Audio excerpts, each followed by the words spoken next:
बस हिजरी दोनों इसके अहमदी के रूप गए, बस हिजरी दोनों इसके अहमदी के रूप गए, बस हिजरी दोनों इसके अहमदी के रूप गए। वो बहसबे मिसाल गए बिलाल ना जवाब गए, वो बहसबे मिसाल गए बिलाल ना जवाब गए। जिसे नबी ने कर दिया हराम हो हराम गए, हराम हो हराम गए, हराम हो हराम गए। जिसे नबी ने कर दिया हराम हो हराम गए, और जिसे हलाल कह दिया हलाल ना जवाब गए। बोलो ना सुभान अल्लाह। और जिसे हलाल कह दिया हलाल ना जवाब गए। नबी नबी के हर गुरी है रब हबली उम्मती, नबी नबी के हर गुरी है रब हबली उम्मती, नबी नबी के हर गुरी है रब हबली उम्मती। खुदा की बारगाह में सवाल ना जवाब गए, खुदा की बारगाह में सवाल ना जवाब गए। नजर उठा के देख लो जमाल ना जवाब गए, जमाल ना जवाब गए। नजर उठा के देख लो जमाल ना जवाब गए। कि मदीनतुल रसूल का ख्याल ना जवाब गए। अल्लाहुम्मा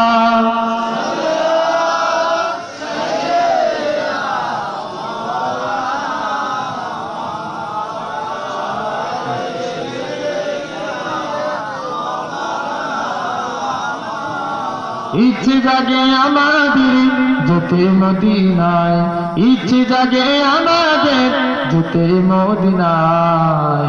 ইচ্ছে জাগে চুমু খেতে সোনালি পর্দায়, ইচ্ছে জাগে চুমু খেতে নুরানি রওজায়।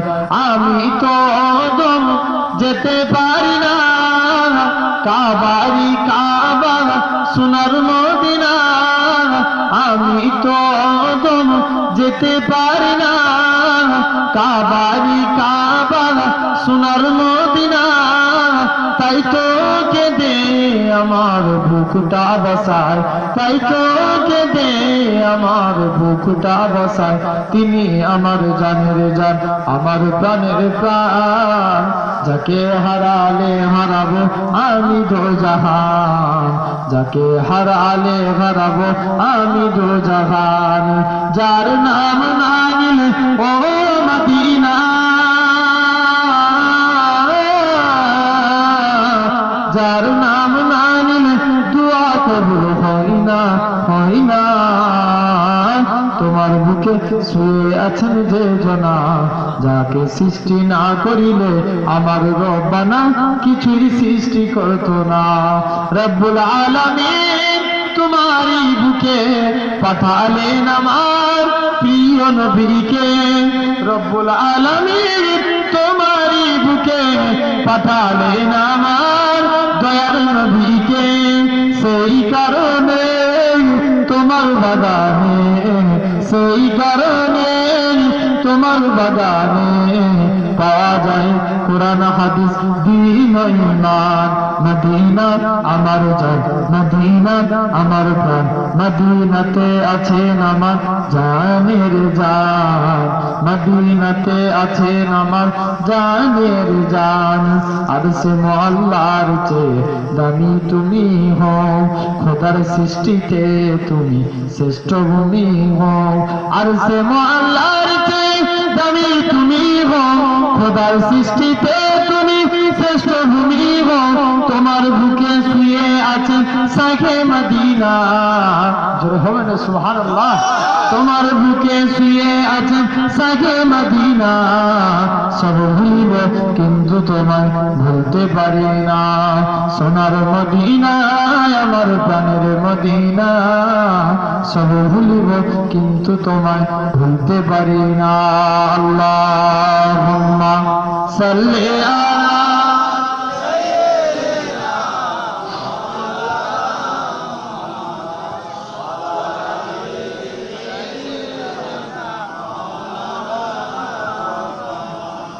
কালেমা লা ইলাহা ইল্লাল্লাহ, লা ইলাহা ইল্লাল্লাহ।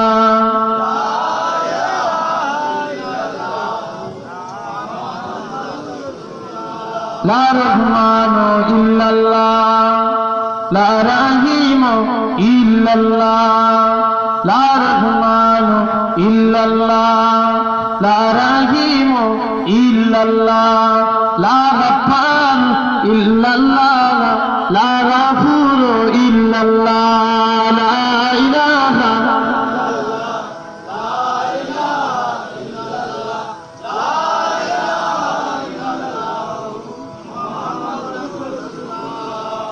لا مقصود إلا الله، لا موجود إلا الله، لا مقصود إلا الله، لا موجود إلا الله، لا مطلوب إلا الله، لا معبود إلا الله، لا إله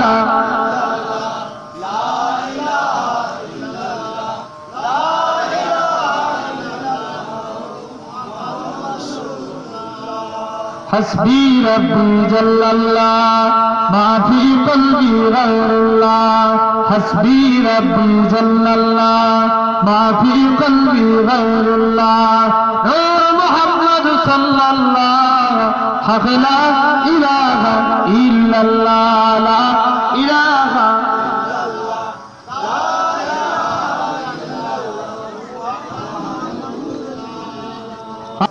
মুসলমান ভাই ছেলেমেয়েরা বড় তরুণেরা আমার আল্লাহ জানিয়ে দেয়, আমার বান্দারি তোরা কত অন্যায় করেছিস, কত গুনাহ করেছিস, আমি আল্লাহ পাক আমার কাছে তওবা করা চেয়ে, আমি আল্লাহ পাক আমার কাছে মাফি করা চেয়ে, আমি আল্লাহ তোদের জীবনের গুনাহটাকে ক্ষমা করে দেব, আমি আল্লাহ তোদের জীবনের গুনাহটাকে মাফ করে দেব। বান্দারে কেন আমি আল্লাহ তোদের জন্য গুনাহ ক্ষমাকারী। আল্লাহ বলছে বান্দা তোরা আমি আল্লাহ আমার কাছে মাপ চা, আমি আল্লাহ তো তোদের মাফ করব, আমি আল্লাহই তোদের মাফ করি। মুসলমান বলে ছেলে মেয়েরা বাড়া তরুণেরা আমার আল্লাহ জানিয়ে দেয়, আমার বান্দা বান্দির যদি আজকের দিনে আল্লাহ নবী মুহাম্মদ শরীফ কিতাবে আল্লাহ নবী জানিয়ে দিয়েছেন, আমার উম্মত উম্মতিরা যদি সারাদিন তওবা না করে রাত্রে ঘুমানোর পূর্বে আল্লাহর কাছে তওবা করা চেয়ে নেয়, আল্লাহ পাক সারাদিন অন্যায় করে ফেলেছি, আপনার কাছে পানা চাইছি, আপনার কাছে ক্ষমা চাইছি, আমার আল্লাহ তাকে সারাদিনের গুনাহটাকে এই রাত্রে তওবার ওসিলায় সারাদিনের গুনাহটাকে আমার আল্লাহ ক্ষমা করে দেবে। আল্লাহ নবী বলেন এরকম ভাবে প্রতিদিন রাত্রে তওবা চাও না, তোমরা সপ্তাহে একটা দিন জুম্মার দিন তওবা করে নাও, আল্লাহ তোমাদের সারা সপ্তাহ গুনাহটাকে ক্ষমা করে দিবে। আল্লাহ নবী আরো জানিয়ে দেয়, সপ্তাহে একটা দিন তওবা চাও না, বছরে বছরে আল্লাহ একটা নিয়ামতপূর্ণ দিন দিয়ে থাকি, যেমন লাইলাতুল বারাতের দিন, শবে মিরাজের দিন, লাইলাতুল কদরের রাত্রি, এই রাত্রিগুলোতে আমার আল্লাহর কাছে কেঁদে কেঁদে কেঁদে দোয়া চান, আল্লাহর কাছে পানা চান, আমার আল্লাহ জানিয়ে দেয় বান্দারে তোরা আল্লাহ আমার কাছে ক্ষমা চান, আমি আল্লাহ তোদের মাফ করে দিব। কেননা বান্দা তোরা গুনাহ করতে ভালোবাসিস আর আমি আল্লাহ তোদের গুনাহটাকে ক্ষমা করতে ভালোবাসি। আল্লাহ বলছে বান্দা তোরা আমি আল্লাহ আমার কাছে চা, আমি আল্লাহ তোদের মাফ করব। তাহলে খবরদার শরিয়াতের দিকে ফিরে আসেন, আল্লাহর দিকে রুজু হন, আল্লাহর কাছে তওবা তিল্লা করেন, আল্লাহ জীবনের গুনাহ মাফ করে দিবে। আজ একটা বিষয়ের উপর আলোচনা করব। আজকে আমি এই জায়গায় বসেছি আল্লাহকে খুশি করার জন্য, তবে সে আল্লাহর যদি গোলাম হতে পারি দুনিয়ার তামাম মুসিবত থেকে আমার আল্লাহ তাকে আমাকে হেফাজত করবে। জোরে বলে এমনি এমনি কি আল্লাহর গোলাম হওয়া যাবে? জোরে বলে হওয়া যাবে? যাবে না, এমনি এমনি হওয়া যাবে না। আল্লাহর গোলাম হতে গেলে ফার্স্ট কাজ আল্লাহ বলছে বান্দা তোরা যদি সর্বপ্রথম আমি আল্লাহ আমার গোলাম হতে চাও, সর্বপ্রথম তোমাদেরকে কাজ করতে হবে আল্লাহর হুকুম নামাজটা আদা করতে হবে। ঠিক না বলে? জোরে বলে নামাজ কারোর জন্য ছাড় আছে কি? আপনি যেমন দেখবেন ভাত খাওয়া জরুরি মনে করেন, আল্লাহর হুকুম নামাজটা আপনার আমার জন্য এইরকম ভাবে জরুরি। নামাজ পড়ে আল্লাহ খুশি হবে, কেননা নামাজ যদি পড়তে পারি আল্লাহর গোলাম হয়ে যাব। জোরে বলে কেননা এমনি এমনি তবে পড়ার মতো পড়তে হবে। নামাজকে আপনাকে আমাকে পড়ার মতো পড়তে হবে। এমনি এমনি শুধু ওই দেখবেন দায়িত্বালা নামাজ পড়লে মানুষ আছে, দেখবেন কিছু বেদায়িত্ব ছেলে আছে না নাই, তাকে একটা দেখবেন দায়িত্ব সহকারে কিছু কিছু এরকম ক্যাটাগরির মানুষ আছে না নাই, দায়িত্ব দিয়েছেন দেখবেন দায়িত্ব পালন করে না, ঠিক না ভুল বলছি? তো এরকম মানুষ দায়িত্ব সহকারে নামাজ নেয়, দেখবেন মসজিদে চলে যায়, যখন একা একা নামাজ পড়ে আপনার থাম্বারগুলো বা মার্বেলের উপরে ফটাফট কপালের শুরু আপনার আওয়াজ উঠবে, ঠিক না ভুল বলছি? নামাজ পড়তে পড়তে 12 রকম টেনশন চিন্তা ভাবনা, নামাজ কবুল হবে মনে হচ্ছে? সরাসরি দেয় হবে মনে হচ্ছে? নামাজ আপনি নামাজ পড়ছেন, যত রকম টেনশন চিন্তা ভাবনা, সেরকম নামাজ পড়লে আপনার নামাজ কবুল হবে না। নামাজকে পড়তে হবে খাঁটিভাবে। রাসূলুল্লাহ বলছেন শিরক হচ্ছে 2 প্রকার, একটা হচ্ছে শিরকে আকবার, একটা শিরকে আসগার। আকবার মানে বড়, আসগার মানে ছোট। বড় শিরক কোনটা? যেটা আল্লাহ ব্যতীত অন্য কাউকে সিজদা দেয়া। কপাল কার জন্য? আল্লাহর জন্য। এটা আল্লাহ ব্যতীত অন্য কাউকে দেওয়া যাবে? যাবে না। শিরকে আসগার লোক দেখানো কাজ। আল্লাহ রাসূল বলছে আমার উম্মতরা পথভ্রষ্ট হবে লোক দেখানো কাজের ব্যাপারে। সমাজে দেখবেন কিছু নামাজি আছে, যখন একা একা নামাজ পড়ে ফটাফট সিজদা দেয়, লোকজনের সামনে যখন নামাজ পড়ে কত স্লো মোশনে নামাজ পড়ে, আছে না নাই? তাহলে এরকম নামাজ পড়লে কিন্তু মোটেও কবুল হবে না। নামাজকে আপনি খাঁটিভাবে আদায় করুন। যে নামাজ সম্পর্কে আল্লাহ রাসূল বললেন আস-সালাতু মিফতাহুল জান্নাত, নামাজ এমন একটা আমল যেটা হলো জান্নাতের চাবিকাঠি। জোরে বলেন আল্লাহ রাসূল বলছে আস-সালাতু মিরাজুল মুমিনিন, नमाज एक ऐसे अमल है जो आप लोग नमाज में खड़े हो गए तब आपके साथ खुदा का दीदार होने लगा। जोरे बोलें सुभान अल्लाह। अल्लाह रसूल बोलते हैं अफजलुल इबादती इबादतुस सलात, नमाज एक ऐसे अमल है जो सबसे ऊंचा इबादत है, जो सबसे आला इबादत है। নামাজ এমন একটা ইবাদত যেটা সবথেকে বড় ইবাদত। তাহলে সেই নামাজ আপনাকে আমাকে আদায় করতে হবে। যদি খাঁটিভাবে ইখলাসের সঙ্গে আদায় করি, আল্লাহ আপনার নামাজকে কবুল করে নেবে। জোরে বলেন। দেখেন আল্লাহর গোলাম হতে গেলে তাহলে ইসলাম আপনাকে আমাকে পরিপূর্ণভাবে মানতে হবে। এক দোকানদার সাইনবোর্ড টাঙিয়ে দিল আমার দোকানে সব মাল পাওয়া যায়। খুব ভালো করে বুঝবেন, ওয়াজ বুঝার জিনিস না শোনার জিনিস? বুঝার জিনিস, বুঝতেও হবে। আপনাকে আমাকে বুঝতে হবে। এক দোকানদার সাইনবোর্ড টাঙিয়ে দিল আমার দোকানে সব মাল পাওয়া যায়। কি পাওয়া যায়? সব মাল পাওয়া যায়। এখন একজন যে বলছে ভাইজান ভাই আমাকে একটু চিনি দাও, বলছে না চিনি নাই। বলছে আমাকে 1 কেজি তেল দাও, তেলও নাই। 1 কেজি নুন, নুনও নাই। দোকানে আছে কিছু? দোকানে সাইনবোর্ড কি টাঙানো আছে? সব মাল পাওয়া যায়, কিন্তু দোকানে কিছুই মাল নাই। তেমনি আপনার আমার সাইনবোর্ড হচ্ছে মুসলমান, আমল যদি না করে যেতে পারি সব বেকার, ঠিক না বল? আল্লাহ রসুলের কাছে একজন যুবক গেল, যে চুপ করে আল্লাহ নবীর দরবারে যে চুপ করে বসে আছে। আল্লাহ নবী যুবকের দিকে তাকিয়ে মুচকে মুচকে হাসতে লাগলেন। জোরে বলবেন না? আল্লাহ নবীর কাছ থেকে সাহাবী হুজুর নিজের বাড়িতে চলে আসলেন। এসে কাজ করতে যাই, মনে পড়ে যায় রাসূলুল্লাহর মুচকি হাসি। ঘুমাতে যাচ্ছে, মনে পড়ে যায় রাসূলুল্লাহর মুচকি হাসি। যুবক ছেলেটা মনে মনে করছে আল্লাহ আমি কি কাজ করতে পারবো না? যখনই কাজ করতে যাই নবীর হাসির কথা মনে পড়ে, যখনই ঘুমাতে যাই রাসূলুল্লাহর হাসির কথা মনে পড়ে। ব্যাপারটা কি? আমি কি কাজ করতে পারবো না? যাই নবীর কাছে যাই। যুবক ছেলে দৌড়ে দৌড়ে চলে গেলেন। আল্লাহ নবীর কাছে একবার যেতেই হবে। আল্লাহ নবী সাহাবী যুবক ছেলে এখানে আল্লাহ নবী হুজরা মুবারকের দিকে চলে যায়। আল্লাহ নবীর কাছে যায়। আল্লাহ নবীর কাছে আল্লাহ নবীকে বলে হে হযরত মুহাম্মদ সাল্লাল্লাহু আলাইহি সাল্লাম, হুজুর আমি আপনার কাছে এসেছি। হুজুর আমি কাজ করতে যাই, আমার মনে পড়ে যায় আপনার মুচকি হাসি। হুজুর আমি যখন ঘুমাতে যাই আমার মনে পড়ে যায় আপনার মুচকি হাসি। ইয়া রাসূলুল্লাহ নবী বললাম হুজুর আমার কাজ করতে ভালো লাগে না, হুজুর আমার ঘুমাতে ভালো লাগে না, হুজুর বারে বারে শুধু আপনার কথা মনে পড়ে যায়। হে হযরত মুহাম্মদ সাল্লাল্লাহু আলাইহি সাল্লাম, হুজুর আজকে দিনে আপনার কাছে এসেছি। হুজুর আপনার চেহারাখানা দেখে আমি ফিদা হয়ে গিয়েছি, দিওয়ানা হয়ে গিয়েছি। ইয়া রাসূলুল্লাহ নবী বললাম হুজুর আপনার হাতখানা বাড়িয়ে দেন। আজকে দিনে আমি যুবক ইমানে কালেমা পড়ে মুসলমান হয়ে গেলাম। হুজুর মুসলমান হলাম, তবে শর্ত হচ্ছে একটা, হুজুর মুসলমান হব তবে আমি নামাজ পড়ব না। আচ্ছা নামাজ না পড়লে মুসলমান বলে যাবে? কথা বলেন একটু সারা। যুবক বলছে হুজুর মুসলমান হব তবে নামাজ পড়বো না। আল্লাহ নবী বলছে যা যা মন চাই যখন ইচ্ছা হবে নামাজ পড়বে, চলে যাও। যুবক ছেলে বাড়িতে চলে এসছে। এতদিন অন্য ধর্মে ছিল, বন্ধু বান্ধব সব অন্য ছিল, এখন মুসলমান হয়েছে মানে বন্ধু কারা হবে? মুসলমানই হবে। যুবক ছেলে সব বন্ধু বান্ধবরা আটটা চলে গেছে, বন্ধুরা সব মসজিদে নামাজ পড়তে যায়। যুবক মনে মনে করছে, আল্লাহ আমি কি নামাজ পড়তে পারবো নি?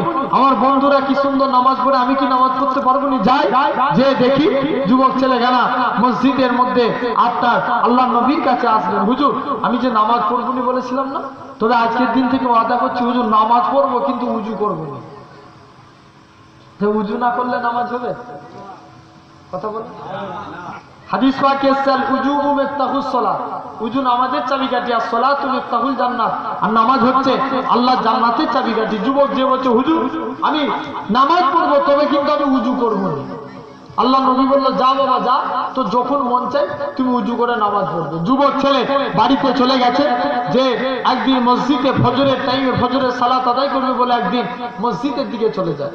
আল্লাহ নবী সাহাবী যুবক ছেলে গেলা মসজিদের দিকে যায়, যে দেখে নাকি আল্লাহ নবী জামাতা হযরতে ছেড়ে আনি নবী আল্লাহু তাআলা হুজুর আমার মসজিদে দাঁড়িয়ে দাঁড়িয়ে উজু করে। আল্লাহ নবী সাহাবী হুজুর আমার উজু করে, উজু করার নিয়ম হচ্ছে হাত ধোয়ার নিয়ম হচ্ছে দুই হাতের খুলি পর্যন্ত যৌথ করা। হযরতে আলী হাঁটুর নিচু থেকে, হযরতে আলী হাঁটুর হাত ধোয়ার নিয়ম আপনার বগলের নিচু থেকে হাত জানা যৌথ করে। পা ধোয়ার নিয়ম হচ্ছে পায়ের হাত পর্যন্ত যৌথ করা। হযরতে আলী হাঁটুর নিচু থেকে পা যৌথ করে। যুবক ছেলে খারা বলে এ হযরতে আলী, এ হযরতে আলী কি জন্য তুমি আজকে দিনে এত বেশি করে উজু করে পানি দাও? হযরতে আলী বলে ওগো বাবা যুবক, ওগো বাবা যুবক, আল্লাহ নবী মুখ থেকে শুনেছি আল্লাহ নবী বলেছে যে পবিত্র উজুদার হবে, উজুর পানি শরীরের যেই জায়গায় থেকে যাবে তাহলে কিয়ামতের ময়দানে তার শরীরের ওই জায়গা থেকে নূর চমকাতে থাকবে। আর একটু জোরে হবে না? শরীরের যে জায়গায় উজুর পানি ঠেকবে সেই জায়গায় শরীরের সেই জায়গা থেকে নূর চমকাবে। যুবক দৌড়ে দৌড়ে আল্লাহ নবীর কাছে গেছে, হুজুর আমি নামাজ পড়বো নি বলেছিলাম না, তবে আজকের দিন থেকে ওয়াদা করছি হুজুর আমি 5 ওয়াক্ত নামাজের আগে 5 বার গোসল করে উজু করে নামাজ পড়বো। তাহলে আজ আল্লাহর গোলাম হতে গেলে সর্বপ্রথম কাজ হলো আপনাকে আমাকে আল্লাহর হুকুম নামাজটা আদায় করতে হবে। দরকার আছে না? অবশ্যই খাঁটি ভাবে আদায় করেন, আল্লাহকে সিজদা দেন। আল্লাহ আপনার আমার এই কোভিড-19 থেকে আল্লাহ হেফাজত করবেন। সাথে সাথে আজকে আমি দ্বিতীয় নাম্বার হচ্ছে জেনে রাখবেন, দ্বিতীয় নাম্বার আল্লাহর গোলাম হতে গেলে দ্বিতীয় নাম্বার কাজ হচ্ছে কালেমাকে জিন্দা করা লাগবে। ঠিক না ভুল? আজ কালেমাকে মিটিয়ে দেওয়ার চেষ্টা চলছিল, দেখেন মিটিয়ে দেওয়ারও মানুষ চেষ্টা করছে। ইসলামকে মিটিয়ে দেবো, কলেমাকে মিটিয়ে দেবো। জেনে রাখবেন আল্লাহর যদি মাদাদ থাকে, আল্লাহর যদি দয়া থাকে, দুনিয়ার কোনো পাওয়ার নাই, দুনিয়ার কোনো ক্ষমতা নাই ইসলামকে মিটাতে পারে। আমার আল্লাহ ইসলামকে হেফাজত করবে। জোরে বলে ঠিক না ভুল? কেউ মিটাতে পারবে মনে হচ্ছে? দেখেন আল্লাহর দয়া সবই যা হয় সবই আল্লাহর দয়া। ঠিক না ভুল? কথা বুঝতে পারছেন? তাহলে জিহারে ভেবেছিল ইসলামকে মিটিয়ে দেবো, নামাজকে বন্ধ করে দেবো, মসজিদে আজান দেওয়াকে বন্ধ করে দেবো। জেনে রাখবেন এটা হলো আল্লাহর দয়া। আমার আল্লাহ যদি ইচ্ছা করেন আমার আল্লাহ আজানকে চালু রাখবে। জোরে বলে ঠিক না ভুল? আমার বাপ ভাইরা, যুবকেরা, তরুণেরা, তাহলে সে আল্লাহর উপরে ভরসা রাখে। ইয়ামিনের এক বাদশা ছিল যার নাম ছিল ইউসুফ জনওয়াজ। কি নাম বললাম? ইউসুফ জনওয়াজ। সে নিয়ম চালু করলো, খুব গভীর মনোযোগ দিয়ে শুনেন ভাই, আমি রিকোয়েস্ট করে বলি, কেননা দেখবেন আমরা অনেক মানুষ থাকি, ওয়াজ মাহফিলে বসে থাকি, চতুর্দিকে মন অন্যদিকে ঘুরে। ওয়াজ শুনে কোনো লাভ হবে কি? আর যতটুকু আপনি এই মাহফিলের মধ্যে বসবেন, একটু আমি ভালো করে যদি আপনি ধ্যান দিয়ে মনোযোগ সহকারে ওয়াজ শুনেন, আল্লাহ আপনার মধ্যে পরিবর্তন আনবে। জোরে বলে দেখবেন আপনার ওয়াজ শুনে লাভ হবে। আর যদি আপনি মনোযোগ উল্টো পাল্টা হয়, ওয়াজ শুনে কোনো লাভ হবে কি? কোনো লাভ হবে না। দেখবেন যে ছেলে পড়াশোনা মাস্টার যখন পড়ায়, আপনার মাস্টারের কাছে পড়তে যায়, যদি উল্টো মনস্ক হয়, যদি পড়া শুনে কোনো কাজে লাগবে? তার ভিত নষ্ট হয়ে যাবে। আর যদি সে র্যাপ্ট অ্যাটেনশন মনোযোগ সহকারে পড়াশোনার প্রতি দেয়, দেখবেন অবশ্যই সে ডেভেলপ করবে। তাহলে আপনাকে আমাকে এই ওয়াজের মাহফিলে গভীর মনোযোগ দিয়ে ধ্যান দিয়ে ওয়াজকে শোনা লাগবে। ইউসুফ জনবাদ সে নিয়ম চালু করলো যে আমার দেশে কেউ যদি কালেমার প্রচার করে তাকে মেরে দেবো, কেউ যদি ইসলামের পতাকা উড়ায়, কেউ যদি আল্লাহ নাম বলে তার গর্দানকে জুদা করে দেবো। এইভাবে নিয়ম চালু করে দিল। আস্তে আস্তে সে বুড়ো হতে লাগলো। আচ্ছা বলেন তো, বুড়ো হলে মানুষের চিন্তা বাড়ে না কেন? যে চিন্তা বেড়ে যায়। বুড়ো হয়েছে, মনে মনে চিন্তা করছে, আরে আমি তো মুসলমানদের উপর যে হারে অত্যাচার করেছি, এরা যদি ক্ষমতা পায় আমার অবস্থা খারাপ করে দিবে। তাই যাই হোক, কি করা যায়? যুবক ছেলেখানা ইউসুফ জনবা সে কি করলো, এক জাদুঘরের কাছে চলে গেল। জাদুঘরকে গিয়ে বলছে, বাবা জাদুঘর, তোমার কাছে এসেছি, বলো তো দেখিনি আমার মরণের পর যেন ক্ষমতা পায় আমার ছেলে, তার মরণের পর তার ছেলে, তার মরণের পর তার ছেলে, কি কাজ করলে পাওয়া যায়? জাদুঘর বলছে, ঠিক আছে চলে যাও, তোমাকে কোনো কাজে লাগবে না, তুমি যা পারো করবে যাও। জাদুঘরকে আপনার রাজা বলছে, যা টাকা লাগে দেবো। টাকার লোভ মানুষের আছে না? টাকার লোভে পড়ে গেল। জাদুঘর বলছে, ঠিক আছে একটা যুবককে আমার কাছে এনে দাও, তাকে আমি এমন শয়তানি জাদুবিদ্যার শিক্ষা দেবো, সে মানুষের মধ্যে ঝামেলা লাগিয়ে দিবে, এরা ঝামেলা করে মরবে আর তুমি রাজত্ব করবে। যুবক ছেলে এদিকে রাজা সিলেক্টেড করলো এক যুবককে, এক যুবক সিলেক্টেড হয়ে সে শয়তানি যুবককে বলল, যা টাকা লাগে তোর পিছনে আমি খরচা করব, যাও জাদুবিদ্যা শিখে আসবে যাও। ইসলামকে মিটানোর জন্য যুবককে জাদুবিদ্যা শিখতে পাঠিয়ে দিল। কিতাবে এসছে যুবক দিনের বেলায় জাদুবিদ্যা শিখতে যেতেন, রাত্রে ফিরে চলে আসতেন। অন্য এক রিয়াতে এসছে কন্টিনিউ 6 মাস জাদুবিদ্যা শিক্ষা অর্জন করলেন। 6 মাস পর একদিন দেশের মাটিতে পা রেখেছে। যুবক ছেলে যে দেখে একটা মুরব্বী আল্লাহর ওলি গাছতলায় বসে বসে আল্লাহ আল্লাহ জিকির করছে, জোরে বলে। যুবক ছেলে যে বলছে, হুজুর তুমি এখানে আল্লাহ আল্লাহ জিকির করছো, কি ব্যাপার? বলে, বাবা এসো, তুমিও কলেমা সৈনিক হয়ে যাও, যুবক আছো, কলেমাকে জিন্দা করো, আল্লাহ তোমার উপরে, আল্লাহ তোমার উপরে মাদাদ করবে, আল্লাহ তোমার উপরে সাহায্য করবে, তুমি কলেমাকে মেনে নাও। যুবক বলে, এত সর, কলেমাকে মিটানোর জন্য কি শিখে এসছে? জাদু শিখে এসছি, আমি কলেমা মানবো? এত সর, পালাও, কলেমা মানা যাবে না। যুবক ছেলে আস্তে আস্তে হেঁটে হেঁটে চলে গেল। আল্লাহর ওলিটা যুবকের দিকে তাকিয়ে একবার কাঁদে, আবার মুচকে মুচকে হাসতে লাগে, জোরে বলে। যুবক বলছে, হুজুর কি খেপে গেল নাকি? আমার দিকে তাকিয়ে একবার কাঁদছে, আবার একবার হাসছে, ব্যাপারটা কি? একবার যে দেখি, দেখবেন মানুষ এখন হুজুরদের দোষ বেশি খুঁজে, ঠিক না ভুল বলছি? হুজুর যদি আস্তে আস্তে যায় বলবে, দেখেছিস কমিটির কি খেয়েছে রে, আর চলতে পারেনি হুজুর, ঠিক না ভুল বলছি? আবার যদি একটু জোরে জোরে দৌড়ায় বলবে, দেখেছিস আর এক জায়গায় আছে বলে তাড়াতাড়ি করে পালাচ্ছে, ঠিক না ভুল বলছি?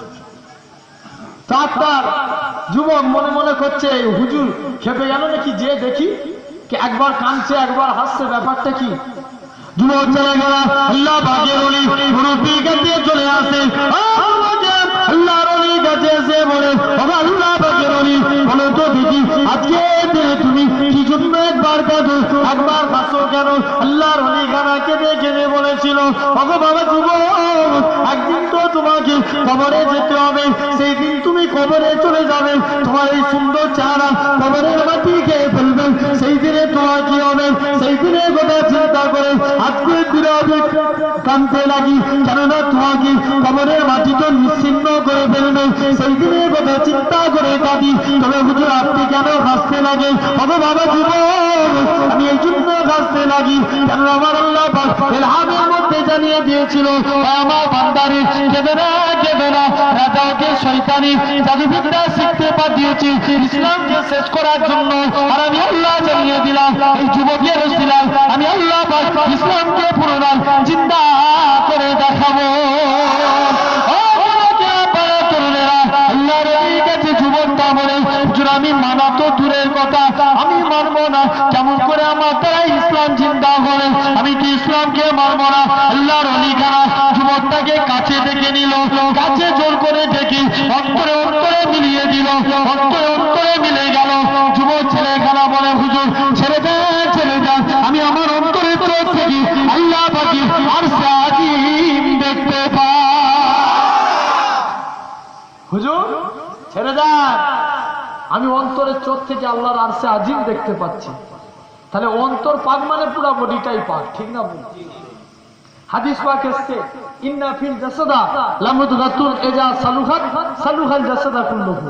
हमारे दिल के अंदर एक गोश्त का टुकड़ा है, अगर वो गोश्त का टुकड़ा पाक रहे तो पूरा कंप्लीट बॉडी पाक, जोरे बोलबेन ना? वो एजा फसादत फसादल जसदा कुल्लुहु, अगर वो गोश्त का टुकड़ा नापाक हो जाए तो पूरा कंप्लीट बॉडी नापाक। গোস্তের টুকরাটা পাক কাদের? আল্লাহর ওলিদের। দেখেন আল্লাহর ওলিরা যে দোয়া চেয়েছে আল্লাহ কারেন্টের মতো কবুল করেছে, জোরে বলবেন? আপনার হাওড়া উলুবেড়িয়ায়, আপনার এটা উলুবেড়িয়া নাকি? উলুবেরিয়া, এই হাওড়া উলুবেরিয়াতে দাদা হুজুরেরা খলিফা শুয়ে আছেন, নাম হাফেজ জামাল উদ্দিন রহমাতুল্লাহ আলাইহি।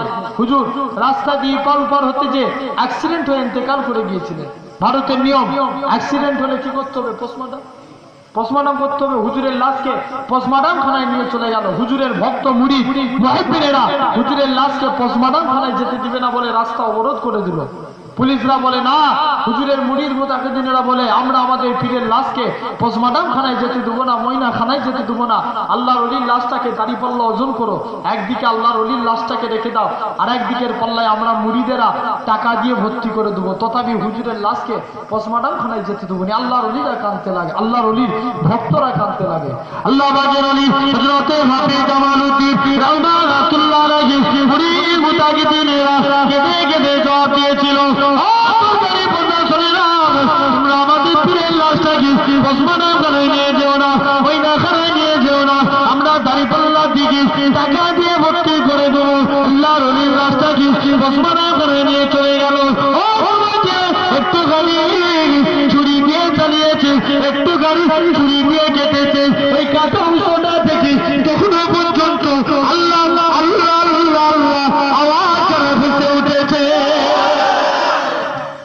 তাহলে এত বড় আল্লাহর ওলি, আর আপনাকে আমাকে ভাবতে হবে, চিন্তা করতে হবে, আল্লাহর ওলিদের অন্তরটা কে পাক করেছে? আল্লাহ পাক করেছে। তাহলে তাদের অন্তর পাক, তারা যা দোয়া চায় আল্লাহ কারেন্টের মতো কবুল করে নেয়। আপনার বড় পীর আব্দুল কাদের জিলানী, হুজুরের নাম কে না জানে, ঠিক না ভুল? সবাই জানে তো নাকি? আব্দুল কাদের জিলানী ওলি কুলের শিরোমণি, মানে তামাম পীরেদের পীর ছিল। আল্লাহ যাকে সর্দার, যেমন নবীদের সর্দার আমাদের নবী, ঠিক না ভুল? আল্লাহ পীরেদের সর্দার আব্দুল কাদের জিলানীকে বানিয়েছে, জোরে বলবেন না? আল্লাহ এত বড় মাকাম দিয়েছিলেন, এত বড় সম্মান দিয়েছিলেন, যে মানুষটা এত বড় বলে দিতেন যে আমার যদি আল্লাহ শরিয়াতের জবান লাগামটা যদি আমার মুখের মধ্যে না থাকতো, কালকে মানুষটা কি অন্যায় করবে, কি কাজ করবে, কত টাকা ইনকাম করবে, আমি সেটা বলে দিতাম। জোরে বলবেন? এত বড় পাওয়ারফুল আল্লাহর ওলি ছিল। কোন আব্দুল কাদের জিলানী এক খ্রিস্টান আর মুসলমানের মধ্যে তর্ক বিতর্ক হচ্ছে। খ্রিস্টান বলছে মেরে নবী ঈসা রুহুল্লাহ সবসে বড় আল্লাহ है, আর মুসলমান বলছে আরে তু মুহাম্মদ সাল্লাল্লাহু না হতা তো কুছ ভি নেই হতা। জোরে বলবেন? দুজনের মধ্যে তর্ক বিতর্ক হচ্ছে। খ্রিস্টান এমন সময় আব্দুল কাদের জিলানী কানে গেল, এই তোমরা কি বলো? বলে হ্যাঁ, আমাদের নবী ঈসা রুহুল্লাহ কবর থেকে জিন্দা করেছে, তোমাদের নবী কি করে দেখিয়েছে? আব্দুল কাদের বলে रसूलुल्लाह बहुत दूर की बात, अगर अब्दुल कादिर किसी को बुलाए वो भी कब्र से खड़े हो जाए। तो बोलना तो बहुत आसान है, करना पड़ेगा। और देखा 500 साल पिछले वाला कब्र में लेके गए गौसुल आजम को बुलाओ। हजरत गौसुल आजम चोख बंद करे আল্লাহর কাছে হাত পাতলেন, আল্লাহ কোনদিন তোমার কাছে কিছু চাই না, আল্লাহ এখান থেকে যদি মানুষটা না উঠে আমার রাসূলুল্লাহ অপমানের ব্যাপার আছে, আল্লাহ তুমি নবীর খাতিরে আমি আব্দুল কাদেরের জবানকে মিস করবে না। আল্লাহ হুজুরের দোয়াকে কবুল করে নিয়ে আল্লাহ সঙ্গে সঙ্গে আল্লাহ কবর থেকে মানুষটাকে সুজাদার কাটিয়ে দিয়েছে। কোন আব্দুল কাদের তামাম পৃথিবীর বুকে হুজুরের নাম এলাকায় এলাকায় ছড়িয়ে গেল। এক সাহেব মনে মনে নিয়ত করছে মুরিদ যদি হতে হয় আব্দুল কাদের জিলানীর হাতে মুরিদ হব, তবে দেখবো আগে হুজুর কেমন আমল করে, আমল যদি ঠিক হয় আল্লাহর ওলি বলে মানবো, নচেত আল্লাহর ওলি বলে মানবো না। হুজুরের কাছে গেলে যে দেখবো, আগে হুজুরের কাছে যাই, যে দেখি হুজুর কেমন আমল করে। এসলেন হুজুরের কাছে, এসে আপনার একদিন এসেছে যে দেখে নাকি হুজুর শুধু ফরজ নামাজ পড়ে, সুন্নত নামাজ পড়া দেখতে পাই না, জামাতের সঙ্গে শুধু ফরজটা আদায় করে। মুরিদ বলছে আল্লাহ ই কি পীর রে, হুজুর ফরজ নামাজ পড়ে সুন্নত পড়ে নে, ব্যাপারটা কি? যে দেখি সুন্নত নামাজ পড়ে নে। কেননা মুজমায়ে ওয়াজ শরীফ কিতাবের মধ্যে আল্লাহ রাসূল বলছে তোমরা যদি বাড়িতে সুন্নত আদায় করো আল্লাহ তোমাদের নামাজকে, কেননা আল্লাহ তাদের রুজিতে বরকত দেয়। জোরে বলবেন না? আর বাড়িতে সুন্নত আদায় করতে হবে, জামাতের সঙ্গে কি করতে হবে? ফরজ নামাজ পড়তে হবে। যুবক ছেলে চলে গেলেন এরকম ভাবে। দেখবো শুনেছি নাকি আল্লাহর ওলিরা রাত জেগে জেগে ইবাদত করে, যে দেখি হুজুর কেমন রাত জেগে ইবাদত করে। যে দেখে নাকি হুজুর আপনার বিছানায় আছেন, হুজুর চুপচাপ শুয়ে আছে। মুরিদ বলছে আল্লাহ ই কি পীর ধরলাম, সারা রাত ঘুমিয়ে কাটিয়ে দিয়েছে। আল্লাহর ওলিদের প্রতি এলহাম হয়, এলহাম হয় না, হয়নি নবীদের প্রতি ওহি, ওলি আল্লাহদের প্রতি এলহাম হয়। এলহামে একটা আওয়াজ আসছে আব্দুল কাদের, সবাই যখন ঘুমিয়ে পড়েছে, তুমি আমি আল্লাহ আমাকে রাজি করে ফেলেছে, আব্দুল কাদের তুমি কি চাও? আব্দুল কাদের বলে, আল্লাহ তুমি আমায় মোটা বানিয়ে দাও। ধরে বলবেন না? বলছে হুজুর মুড়ি চিন্তা করছে, আল্লাহ ই কি দোয়া চায়? এটা কি দোয়া হলো? মোটা হওয়ার দোয়া চায় আল্লাহ? হুজুর কি আর দোয়া খুঁজে পাইলে নাকি? আর একদিন দেখবো, দ্বিতীয় দিনও দেখে আল্লাহ তুমি মোটা বানিয়ে দাও। আর একদিন দেখবো, তৃতীয় দিনও দেখছে আল্লাহ মোটা বানিয়ে দাও। মুড়ি চিন্তা করছে, আল্লাহ ই কি দোয়া চাইছে? হুজুর চলে গেলেন যে মুড়িদের কাছে, আপনার মুড়িদকে যে আশা করছে, মুড়িদ বলছে হুজুরের পায়ে পড়ে গেছে। আল্লাহ পাকের ওলি হযরতে আব্দুল কাদের জিলানী গেছে, সাইখানে কদমে পড়ে গেছে। আল্লাহ পাকের ওলি আব্দুল কাদের জিলানী, হুজুর হুজুর বলুন তো দেখি আপনি কেন মোটা হওয়ার দোয়া চান? আল্লাহ পাকের ওলি হযরতে আব্দুল কাদের জিলানী বলে, ওগো বাবা সাহেব, আমি আব্দুল কাদের জিলানী আমার আল্লাহর কাছে যে দোয়া চেয়েছি, আমার দোয়াটাকে আমার আল্লাহ পাক কবুল করে নিয়েছে। তবে হুজুর আপনি কেন মোটা হওয়ার দোয়া করেছিলেন? আব্দুল কাদের জিলানী বলে, ও বাবা সাহেব, ওগো বাবা বলি, আমি আব্দুল কাদের জিলানী আমার নিজের কথা ভাবি না, নিজের কথা চিন্তা করি না। তাহলে কিয়ামতের ময়দানে আমার নবী পাকের কোটি কোটি কোটি কোটি গুনাহগার উম্মত দেয়া হবে, যখন তারা গুনার জন্য জাহান্নামের দিকে চলে যাবে, আমি জাহান্নামের গেট বরাবর দাঁড়িয়ে যাবো। আল্লাহ পাক তুমি আমায় মোটা বানিয়ে দাও, এমন মোটা করে দাও, জাহান্নামের গেট বরাবর দাঁড়িয়ে যাবো। আমার নবী পাকের একটা গুনাহগার উম্মতি যেন জাহান্নামে না যায়। সেই জন্য তো আমি আব্দুল কাদের জিলানী হুজুর কাঁদি। কথা বুঝতে পারছেন? তাহলে আল্লাহর ওলিদের অন্তরটা আল্লাহ পাক বানিয়ে दिए। वो एदा फासादात फासादल जसद कुल्लुहु, अगर वो गोश्त का टुकड़ा नापाक हो जाए तो पूरा कंप्लीट बॉडी नापाक। इसका मतलब ये हुआ, जब आपका पूरा कंप्लीट बॉडी नापाक हो जाए, नमाज पढ़ेगा पूरा नहीं होगा, रोजा रखेगा रोजा नहीं होगा, क्या करेगा? सबसे पहले हम दोनों को ये बात सोचना चाहिए, कौन सा चीज है जो हमारे दिल की तकलीफ दीजिए, कौन सा प्रोडक्ट है जो हमारी दिल की बीमारी दूर कर सके। एमर में खुदा ताला कुरान पाक ने इरशाद फरमाया, या अय्युहल्लज़ीना आमनू तूबू इलल्लाहि तौबतन नसूहा, कितना भी गुनाह किया बंदे, सर नीच कर मेरे पास तौबा कर, मैं अल्लाह तुम्हारे पूरा जिंदगी गुनाह माफ कर देंगे। আল্লাহ বলছে, বান্দা তোরা আমি আল্লাহ আমার কাছে তওবা চা, আল্লাহ মাফ করে দিবে। এখন যে কথা আলোচনা করছিলাম সেই মনে আছে তো? কার কথা বলেন তো? যুবক কি শিখতে গেছে? জাদুবিদ্যা। এখন হুজুর যখন অন্তরে অন্তরে মিলিয়েছে, যুবকের অন্তর পাক হয়ে গেছে। অন্তর পাক মানে পুরা বডিটাই পাক। আচ্ছা বলেন, আমাদের ইন্ডিয়ার রাজধানী কোথায়? দিল্লি। দিল্লি যদি আমেরিকা দখল করে, আমার দেশের কোনো দাম থাকবে? রাজধানী দখল মানে দেশ দখল। তেমনি আত্মার আমার রাজধানী হচ্ছে অন্তর। অন্তর যদি শয়তান দখল করে নিয়ে বডির কোনো দাম থাকবে? কোনো দাম নাই। দেখবেন মন চাইছে নামাজ পড়বো, শয়তান বাধা দিচ্ছে, কোনো লাভ হবে? কোনো লাভ নাই। তাহলে যুবক ছেলেখানা আল্লাহর ওলি অন্তরে অন্তরে মিলিয়েছে, অন্তর পরিবর্তন হয়ে গেছে। আল্লাহর ওলির কাছ থেকে যুবকটা রাস্তা দিয়ে হেঁটে হেঁটে যাচ্ছে, আমল করতে লাগলেন, যুবক ছেলে আল্লাহর ওলি হয়ে গেল। জোরে বলবেন না? যুবক ছেলে রাস্তা দিয়ে হেঁটে হেঁটে যায়, যে দেখে রাস্তার মধ্যে অনেক ভিড় করে মানুষ দাঁড়িয়ে আছে, ইপারের লোক উপারে যেতে পারছে না, উপারের লোক ইপারে আসতে পারছে না। যুবক ছেলে যে বলে, তোমরা রাস্তায় ভিড় করে আছো, বলছে যাও যে দেখো। যুবক ছেলে রাস্তা সাইড ছেড়ে দিল, যুবক যে দেখে রাস্তার মাঝখানে একটা বাঘ দাঁড়িয়ে আছে, বলছে তাড়াতে পারোনি? বলছে মাথা খারাপ, বাঘের কাছে গেলে বাঘ তো খেয়ে ফেলবে। যুবক যে বাঘের কান ধরেছে পালা, যেই বাঘের কান ধরেছে সঙ্গে সঙ্গে বাঘ চলে যা, তোর জঙ্গলে থাকার কথা, রাস্তায় থাকিস কেন? দৌড়ে দৌড়ে বাঘ জঙ্গলে পালিয়েছে। আরেকটু জোরে বলবেন? যুবক ছেলে আমল করতে লাগলেন, আল্লাহ আরো মাকামকে আলা করে দিলেন। যুবক আল্লাহর ওলি হয়ে গেল। কিছু কানা মানুষ হুজুরের কাছে আসতো, হুজুর একটু দোয়া করে দেন, আমরা চোখে দেখতে পাইনি, আল্লাহ যেন আমাদের চোখকে ভালো করে দেয়। হুজুর চোখে হাত রেখে দোয়া করেছে, আল্লাহ কানার চোখকে ভালো করে দিয়েছে। আরেকটু জোরে বলবেন? কিছু প্যারালাইসিস ব্যক্তি হুজুরের কাছে আসতো, হুজুর একটু দোয়া করে দেন, আল্লাহ যেন আমাদের পাকে ভালো করে দেয়। হুজুরের কাছে আসছে, হুজুরের কাছে এসে আপনার দোয়া চেয়েছে, হুজুর পায়ে হাত রেখে দোয়া করেছে, আল্লাহ আপনার তার পাকেও ভালো করে দিয়েছে। আজ যে আপনি আমি এই মাহফিলটায় বসেছি, আল্লাহর ওলির মাহফিল, ঠিক না ভুল? হ্যাঁ না ভুল? দেখবেন এমনি দুনিয়াতে জলসা হয়, এই জলসা গুরুত্ব একটা আলাদা, আর যেগুলো আল্লাহর ওলিদের জলসা হয় সেই গুরুত্ব একটা আলাদা, ঠিক না ভুল? যেমন উদাহরণস্বরূপ আমি বুঝাচ্ছি, দেখবেন আমরা যে এমনি পানি খাই দাঁড়িয়ে খেতে হয় না বসে খেতে হয়? বসে খেতে হয়। হাদিস শরীফের মধ্যে এসছে যদি দাঁড়িয়ে খাওয়াও হয়ে যায় উগলে ফেলে দিতে হবে, ঠিক না বল? আর আমরা আবে জমজমের পানি খাই দাঁড়িয়ে খাই না বসে খাই? দাঁড়িয়ে। কেন? ই পানির রঙও যা ও পানির রঙও তা, ই পানির স্বাদও যা ও পানির স্বাদও তা। তাহলে একই পানি একই কালার একই স্বাদ, আমরা একটা দাঁড়িয়ে খাই একটা বসে খাই। কারণ আবে জমজমের পানি দাঁড়িয়ে খাই, ওই পানিতে নবীদের ছোঁয়া আছে, নবীদের তাজিমে দাঁড়িয়ে খেতে হয়, জোরে বলে। তেমনি এই জলসার গুরুত্ব একটু আলাদা, কারণ এই অলিতে আল্লাহর অলিতে রুহানি ফায়েজ আছে, জোরে বলে। কথা বুঝতে পারছেন? তাহলে সেই জায়গায় বসেছি, যতক্ষণ বসবো আল্লাহর অলির রুহানি ফায়েজ পাবেন, জোরে বলে।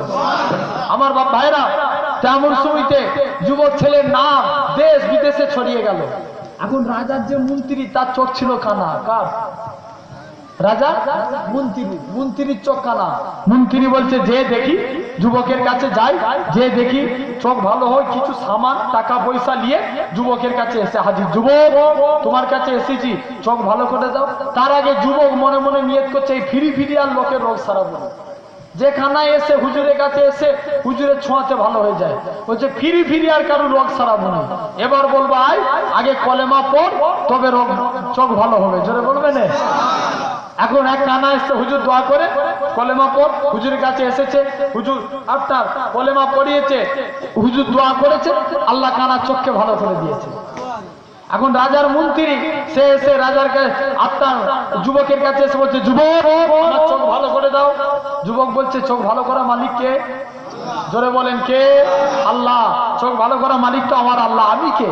বলছে না, চোখ ভালো করে দাও। বলছে ভালো হতে পারে, তবে কলেমা পড়তে হবে। মন্ত্রী বলছে তুমি আমায় চিনো? আমি কে? আমি দেশের মন্ত্রী, আর তুমি আমায় কলেমা পড়াবে? যুবক বলে তো মন্ত্রী টুন্ত্রী বুঝিনি, আগে কলেমা পড়তে হবে, চোখ ভালো হবে। এমন শুইতে বলছে না, তোমার অবস্থা খারাপ হয়ে যাবে। বলে আমি অত শত বুঝিনি, কলেমা পড়ো তবে চোখ ভালো হবে। মন্ত্রী এখন মনে মনে করছে এই যা ছেলে যা ধরেছে রে, কলেমা পড়েই ছাড়বে। তাই ভালো এর সামনে কলেমা পড়বো, আর এখান থেকে যখন চলে যাব কলেমা ভুলে যাব। চোখ ভালো হবে মনে হচ্ছে, কি বলেন? ভালো হবে, ভালো হবে। আর মন্ত্রী এরকম নিয়ত করে নিয়েছে। এটা হচ্ছে বলা হয় বাসুল ইয়াকিন, ঠেলাই বললে আল্লাহর নাম, ঠিক না ভুল? এ দেখবেন গত বছর লকডাউনে নামাজি বেড়েছিল না কমেছিল? ওরে আল্লাহ, পুরো মসজিদ প্যাকটা হয়ে যেত না? আবার দেখেন যে লকডাউন আস্তে আস্তে পুরনো হয়ে গেল, করোনা পুরোচুন হয়ে গেল, সব নামাজ ছেড়ে দিল, ঠিক না ভুল বলছি? হ্যাঁ না বলে? তাহলে এগুলোকে বলা হয় বাসুল ইয়াকিন, ঠেলাই বললে আল্লাহকে ডাকা, ঠিক না বল? ইমান চার প্রকার। ফার্স্ট হচ্ছে ইলমুল ইয়াকিন, জ্ঞানের দ্বারা ইমান। আল্লাহ আপনাকে আমাকে জ্ঞান দিয়েছে। ধরেন এই পীরের মাজার আসতে গেলে এই দিক দিয়ে রাস্তা আছে, এই দিক দিয়েও ধরে এই বলসার আসতে গেলে ধরেন এই খালনা দিয়েও আসা যায়, আর কোন দিক দিয়ে আসা যাবে? এটা কি বাগনান দিয়েও আসা যায়। এখন ধরে খালনার রাস্তা যদি মাঝ বরাবর কাটা থাকে, কোন দিক দিয়ে আসবে? বাগনান হয়ে। এই যে বাগনান দিয়ে আসছে, সে কিসের দ্বারা সিলেক্টেড করছে? বুদ্ধির দ্বারা। এটা কি বলা হয়? ইলমুল ইয়াকিন। দ্বিতীয় নম্বর হচ্ছে আইনুল ইয়াকিন, চক্ষুর দ্বারা ইমান। আজকে বলেন আমাদের ঘরে যুবক ছেলেরা, বিশেষ করে দেখবেন যারা ফেসবুক, ইউটিউব, আপনার টুইটার, এইসব যারা আপনার কি বলেন ইনস্টাগ্রাম যারা ঘাটে, আপনার ফলো করে দেখবেন এরা বিজ্ঞানী কি কাজ করে ভূয়সী প্রশংসা করে। দেখবেন আমাদের ঘরে অনেক ছেলেরা প্রশংসা করে, দেখেছি বিজ্ঞানীদের কি ব্রেন, হাওড়া ব্রিজটাকে কি সুন্দর ঝুলানো সেতু করেছে, বলে না বলে না? তাহলে এরকম ভাবে তারা দেখেন সামান্য হাওড়া ব্রিজটা, তবুই তো দুধারে দুটো থাম্বার আছে, আর আল্লাহ তার চোখে এটা ঠেকবেনি, আল্লাহ আসমানটাকে বিনা খুঁটির দ্বারাই দাঁড় কাটিয়ে রেখেছে, জোরে বলবেন না? তাহলে এই চোখ দিয়ে দেখে ইমান আনা, এটা কি বলা হয়? আইনুল ইয়াকিন, চক্ষুর দ্বারা ইমান। তৃতীয় নাম্বার হচ্ছে গাইবুল ইয়াকিন, না দেখে বিশ্বাস করা। আমরা যে আল্লাহকে মানি দেখে না দেখে, না দেখে, এটা কি বলা হয়? গাইবুল ইয়াকিন, অর্থাৎ না দেখে বিশ্বাস করা। আর চতুর্থ নাম্বার হচ্ছে বাসুল ইয়াকিন, ঠেলাই বললে আল্লাহকে ডাকা, যেটা আপনার এই মন্ত্রী করছে। বলছে এর সামনে কলেমা পড়বো, আর এখান থেকে যখন চলে যাবো কলেমা ভুলে যাবো। এখন মন্ত্রীর চোখ, যুবক ছেলে বলছে ঠিক আছে কলেমা পড়বে, ঠিক আছে আমি দোয়া করছি।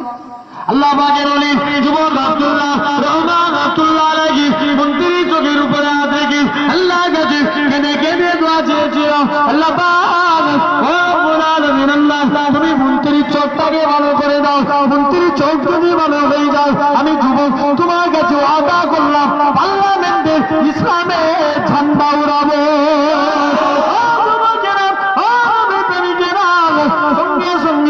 যুবকের হাতে হাতে যুবকটা দোয়া চাইল, আল্লাহ মন্ত্রীর চোখটাকে ভালো করে দিল।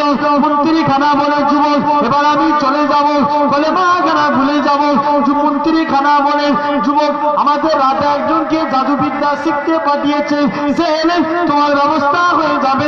যুবক ছেলে বলে, এ রাজা এ মন্ত্রী তুমি চলে যাও, চলে যাও, তোমার রাজা দেখে জাদুবিদ্যা শিখতে পাঠিয়েছে, আমার আল্লাহ পাক তাকে হেদায়েত করে বলে মার প্রচার করাচ্ছে। মন্ত্রী খানা বলে, যুবক আমাকে ছেড়ে দাও, আমি রাজার কাছে চলে যাই। যুবকটা বলে, এত সহজে ছাড়া যাবে না। যুবকটা মন্ত্রীটাকে কাছে ডেকে নিয়ে অন্তরে অন্তরে মিলিয়ে দিয়েছে। মন্ত্রী খানা বলে, যুবক ছেড়ে দাও, ছেড়ে দাও, আমি আমার অন্তরে তোর থেকে আল্লাহ পাকে আর সে আজিম দেখতে পাই। যুবকটা মন্ত্রীকে ধরলে, মন্ত্রীর অন্তর পরিবর্তন, দৌড়ে দৌড়ে রাজার কাছে চলে গেছে। রাজার কাছে গেছে, রাজা জিজ্ঞেস করছে, যুবক মন্ত্রী চোখকে ভালো করলো? মন্ত্রী বলছে, আমার আল্লাহ ভালো করেছে। যেটা বলবেন, এতদিন আল্লাহ নাম হতো? মন্ত্রী রাজা বলছে, হ্যাঁ আমি তোমাদের আল্লাহ, তুমি বলছো আল্লাহ ভালো করেছে। বলছে, কে বললো তুমি আমাদের আল্লাহ? তোমার মুখটাই কেমন ব্যাখ্যা করো, তোমাকে আল্লাহ বলে মানবো না, মোটেও মানবো না। যাও বলো কে ভালো করলো? না না, আমার যুবক আব্দুল্লাহ এসু জাদুবিদ্যা শিখতে পাঠিয়েছি, তারও আসার সময় হয়ে গেছে। বলছে, যাও না, সেই তার কাছেই তো আমি কলেমা শিখে এসেছি। যেটা বলবেন, যুবক তাকে রাজার ডাক করে নিয়ে সৈন্য পাঠিয়ে তুলে নিয়ে চলে গেল। রাজা জিজ্ঞেস করে, যুবক তোর পিছনে এত টাকা খরচা করলাম, তোকে জাদুবিদ্যা শিখালাম শয়তানি, আর তুই আমার শয়তানি জাদুবিদ্যা বাদ দিয়ে তুই কলেমার প্রচার করছিস? যুবক বলে, রাজা অত শত বুঝিনি, তোমাকেও কলেমা পড়তে হবে। জোরে বলো। যুবক এমন সময়তে রাজা বলছে, দাঁড়া, তোর মতো যদি ছেলে থাকে না, তাহলে আমার এই আমান দেশে কলেমার ঝান্ডা উড়িয়ে দিবে, তোর ব্যবস্থা করছি তারা। যুবক তার পিছনে 70 জন সৈন্য ফিট করে দিল। সৈন্য, যাও পাহাড়ের উপর থেকে নিয়ে চলে যাও, পাহাড়ের উপর থেকে ফেলে দিবে যুবককে। আল্লাহ পাকের ওলি হযরত আব্দুল্লাহ রহমান আব্দুল্লাহ রাজি দৌড়ে দৌড়ে পাহাড়ের উপরে 70 জন সৈন্য মিলে দৌড়াদৌড়ি করে পাহাড়ের উপরে নিয়ে চলে গেল। পাহাড়ের উপর থেকে খাইয়ে খাইয়ে ফেলে দিবে। আল্লাহ পাকের ওলি আল্লাহ কাছে কাঁদে, আল্লাহ পাক আমি যদি পাহাড় থেকে পড়ে মরে যাই, এই আমার দেশে কলেমার প্রচার হবে না, ইসলামের ঝান্ডা উড়বে না। আল্লাহ পাক তুমি আমার হায়াতকে দারাজ করো। আমার আল্লাহ পাক পাহাড়কে হুকুম করে, এ দুনিয়া জমিনে পাহাড় নেই, তুমি কম্পিত হতে লাগো। পাহাড় করে কম্পিত শুরু হয়ে গেল। আল্লাহ পাক 70 জন সৈন্যরা তারা আটকে দিয়ে পাহাড়ের মধ্যে তলমল খেতে লাগলো। আল্লাহ পাক ফারিস্তা পাঠিয়ে দিলেন, আমার ফারিস্তারা চলে যাও, চলে যাও, আমার যুবক আব্দুল্লাহকে পাহাড় থেকে নামিয়ে সহি সালামতে হাঁটিয়ে হাঁটিয়ে হাঁটিয়ে রাজার দরবারে পৌঁছে দাও। রাজার কাছে যে হাজির, রাজা বলছে, যুবক কে তোমাকে বাঁচালো? যুবক বলছে, আমাকে আমার আল্লাহ বাঁচিয়ে দিয়েছে। জোরে বলবেন। বলছে, তুই প্রথমবার মরিসনি তো কি হয়েছে? দাঁড়া, তোর পিছনে আমি আবার সৈন্য পাঠাচ্ছি। আবার 70 জন সৈন্য পাঠিয়ে দিল।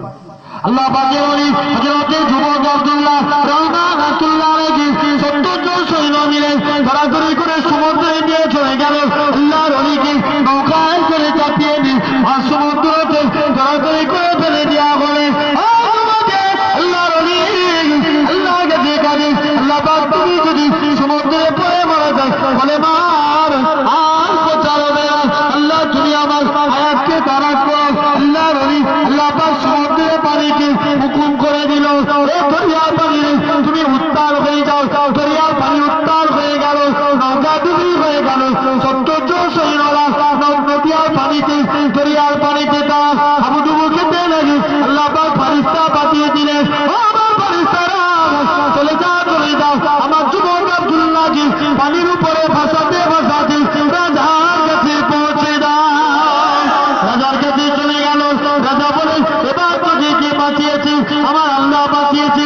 তোকে কেমন করে মারা যায়? যুবক ছেলেখানা বলে, মারতে যদি চাও তুমি একটা সমাবেশ তৈরি করো।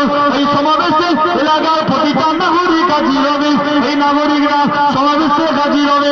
আল্লাহর ওলি কথা মতো সমাবেশ তৈরি হয়ে গেল। এলাকার প্রতিটা নাগরিক এই সমাবেশে হাজির হলো। আল্লাহর ওলি বলতে লাগে,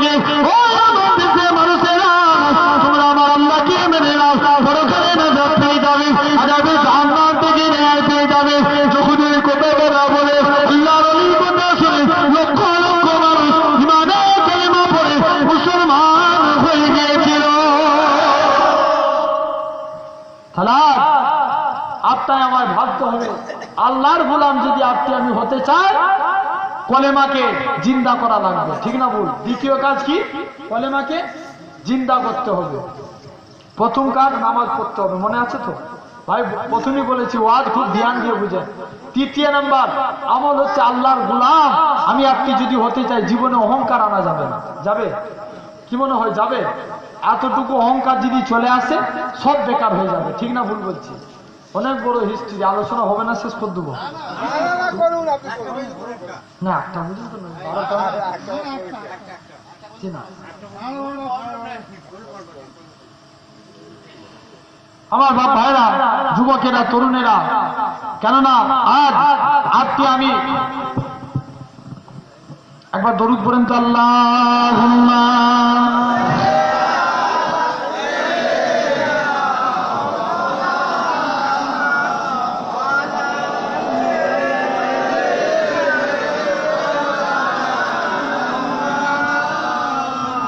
जुल्फे हसीन होंगे चेहरा कमाल होगा, जुल्फे हसीन होंगे चेहरा कमाल होगा, क्या खूब मुस्तफा का, क्या खूब मुस्तफा का हुस्न जमाल होगा, जुल्फे हसीन होंगे चेहरा कमाल होगा।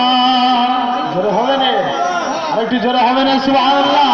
जुल्फे हसीन होंगे चेहरा कमाल होगा, हुजूरे से जब निकलते होंगे हुजूरे अंदर, हुजूरे से जब निकलते होंगे हुजूरे अंदर, शम्सो कमर को भी तो, शम्सो कमर को भी तो आका जवान होगा, क्या खूब मुस्तफा का, क्या खूब मुस्तफा का हुस्न जमाल होगा, जुल्फे हसीन होंगे चेहरा कमाल होगा।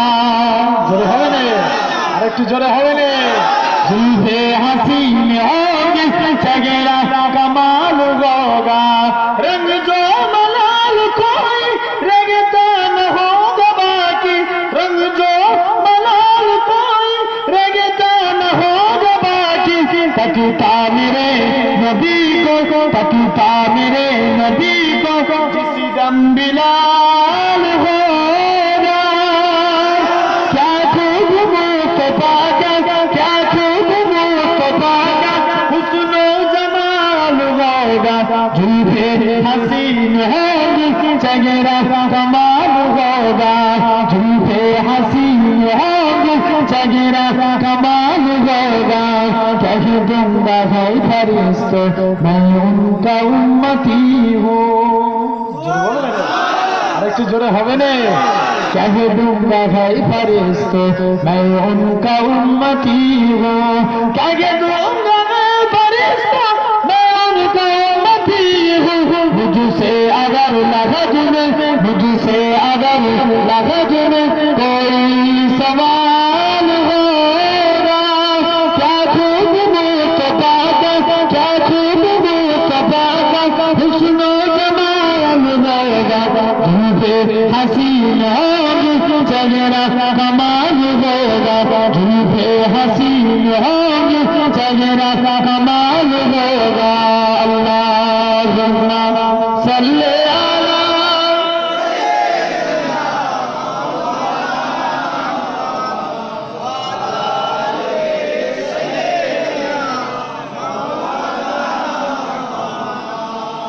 আমার বাপ ভাইরা, যুবকেরা, তরুণেরা, হালাত আপনাকে আমাকে ভাবতে হবে, মনে মনে চিন্তা করা লাগবে।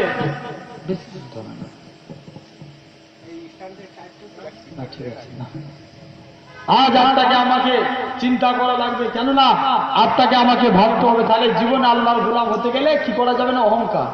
কি করা যাবে না বললাম? অহংকার করা যাবে না। আল্লাহর এক পয়গম্বর ছিলেন, যার নাম ছিল সুলাইমান আলাইহিস সালাম। কি নাম বললাম? সুলাইমান আলাইহিস সালাম। আল্লাহ যাকে পয়গম্বর ঘরের ছেলে পয়গম্বর বানিয়েছে, জোরে বলবেন না? সুলাইমান নবীর আব্বার নাম কেউ জানেন কি? হ্যাঁ না না বলেন? জানেন না? সুলাইমান নবীর আব্বার নাম ছিল দাউদ আলাইহিস সালাম। আল্লাহ সুলাইমান নবীকে পয়গম্বর ঘরের ছেলে পয়গম্বর বানিয়েছে। সুলাইমান নবীর আব্বার নাম ছিল দাউদ আলাইহিস সালাম।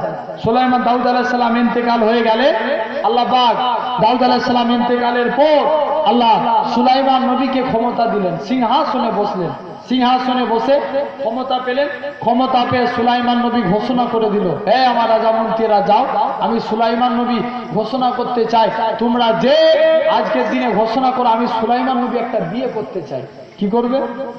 বিয়ে করবে। বলছে হুজুর বিয়ে তো করবেন, তবে মেয়ের মধ্যে গুণ কি চাই?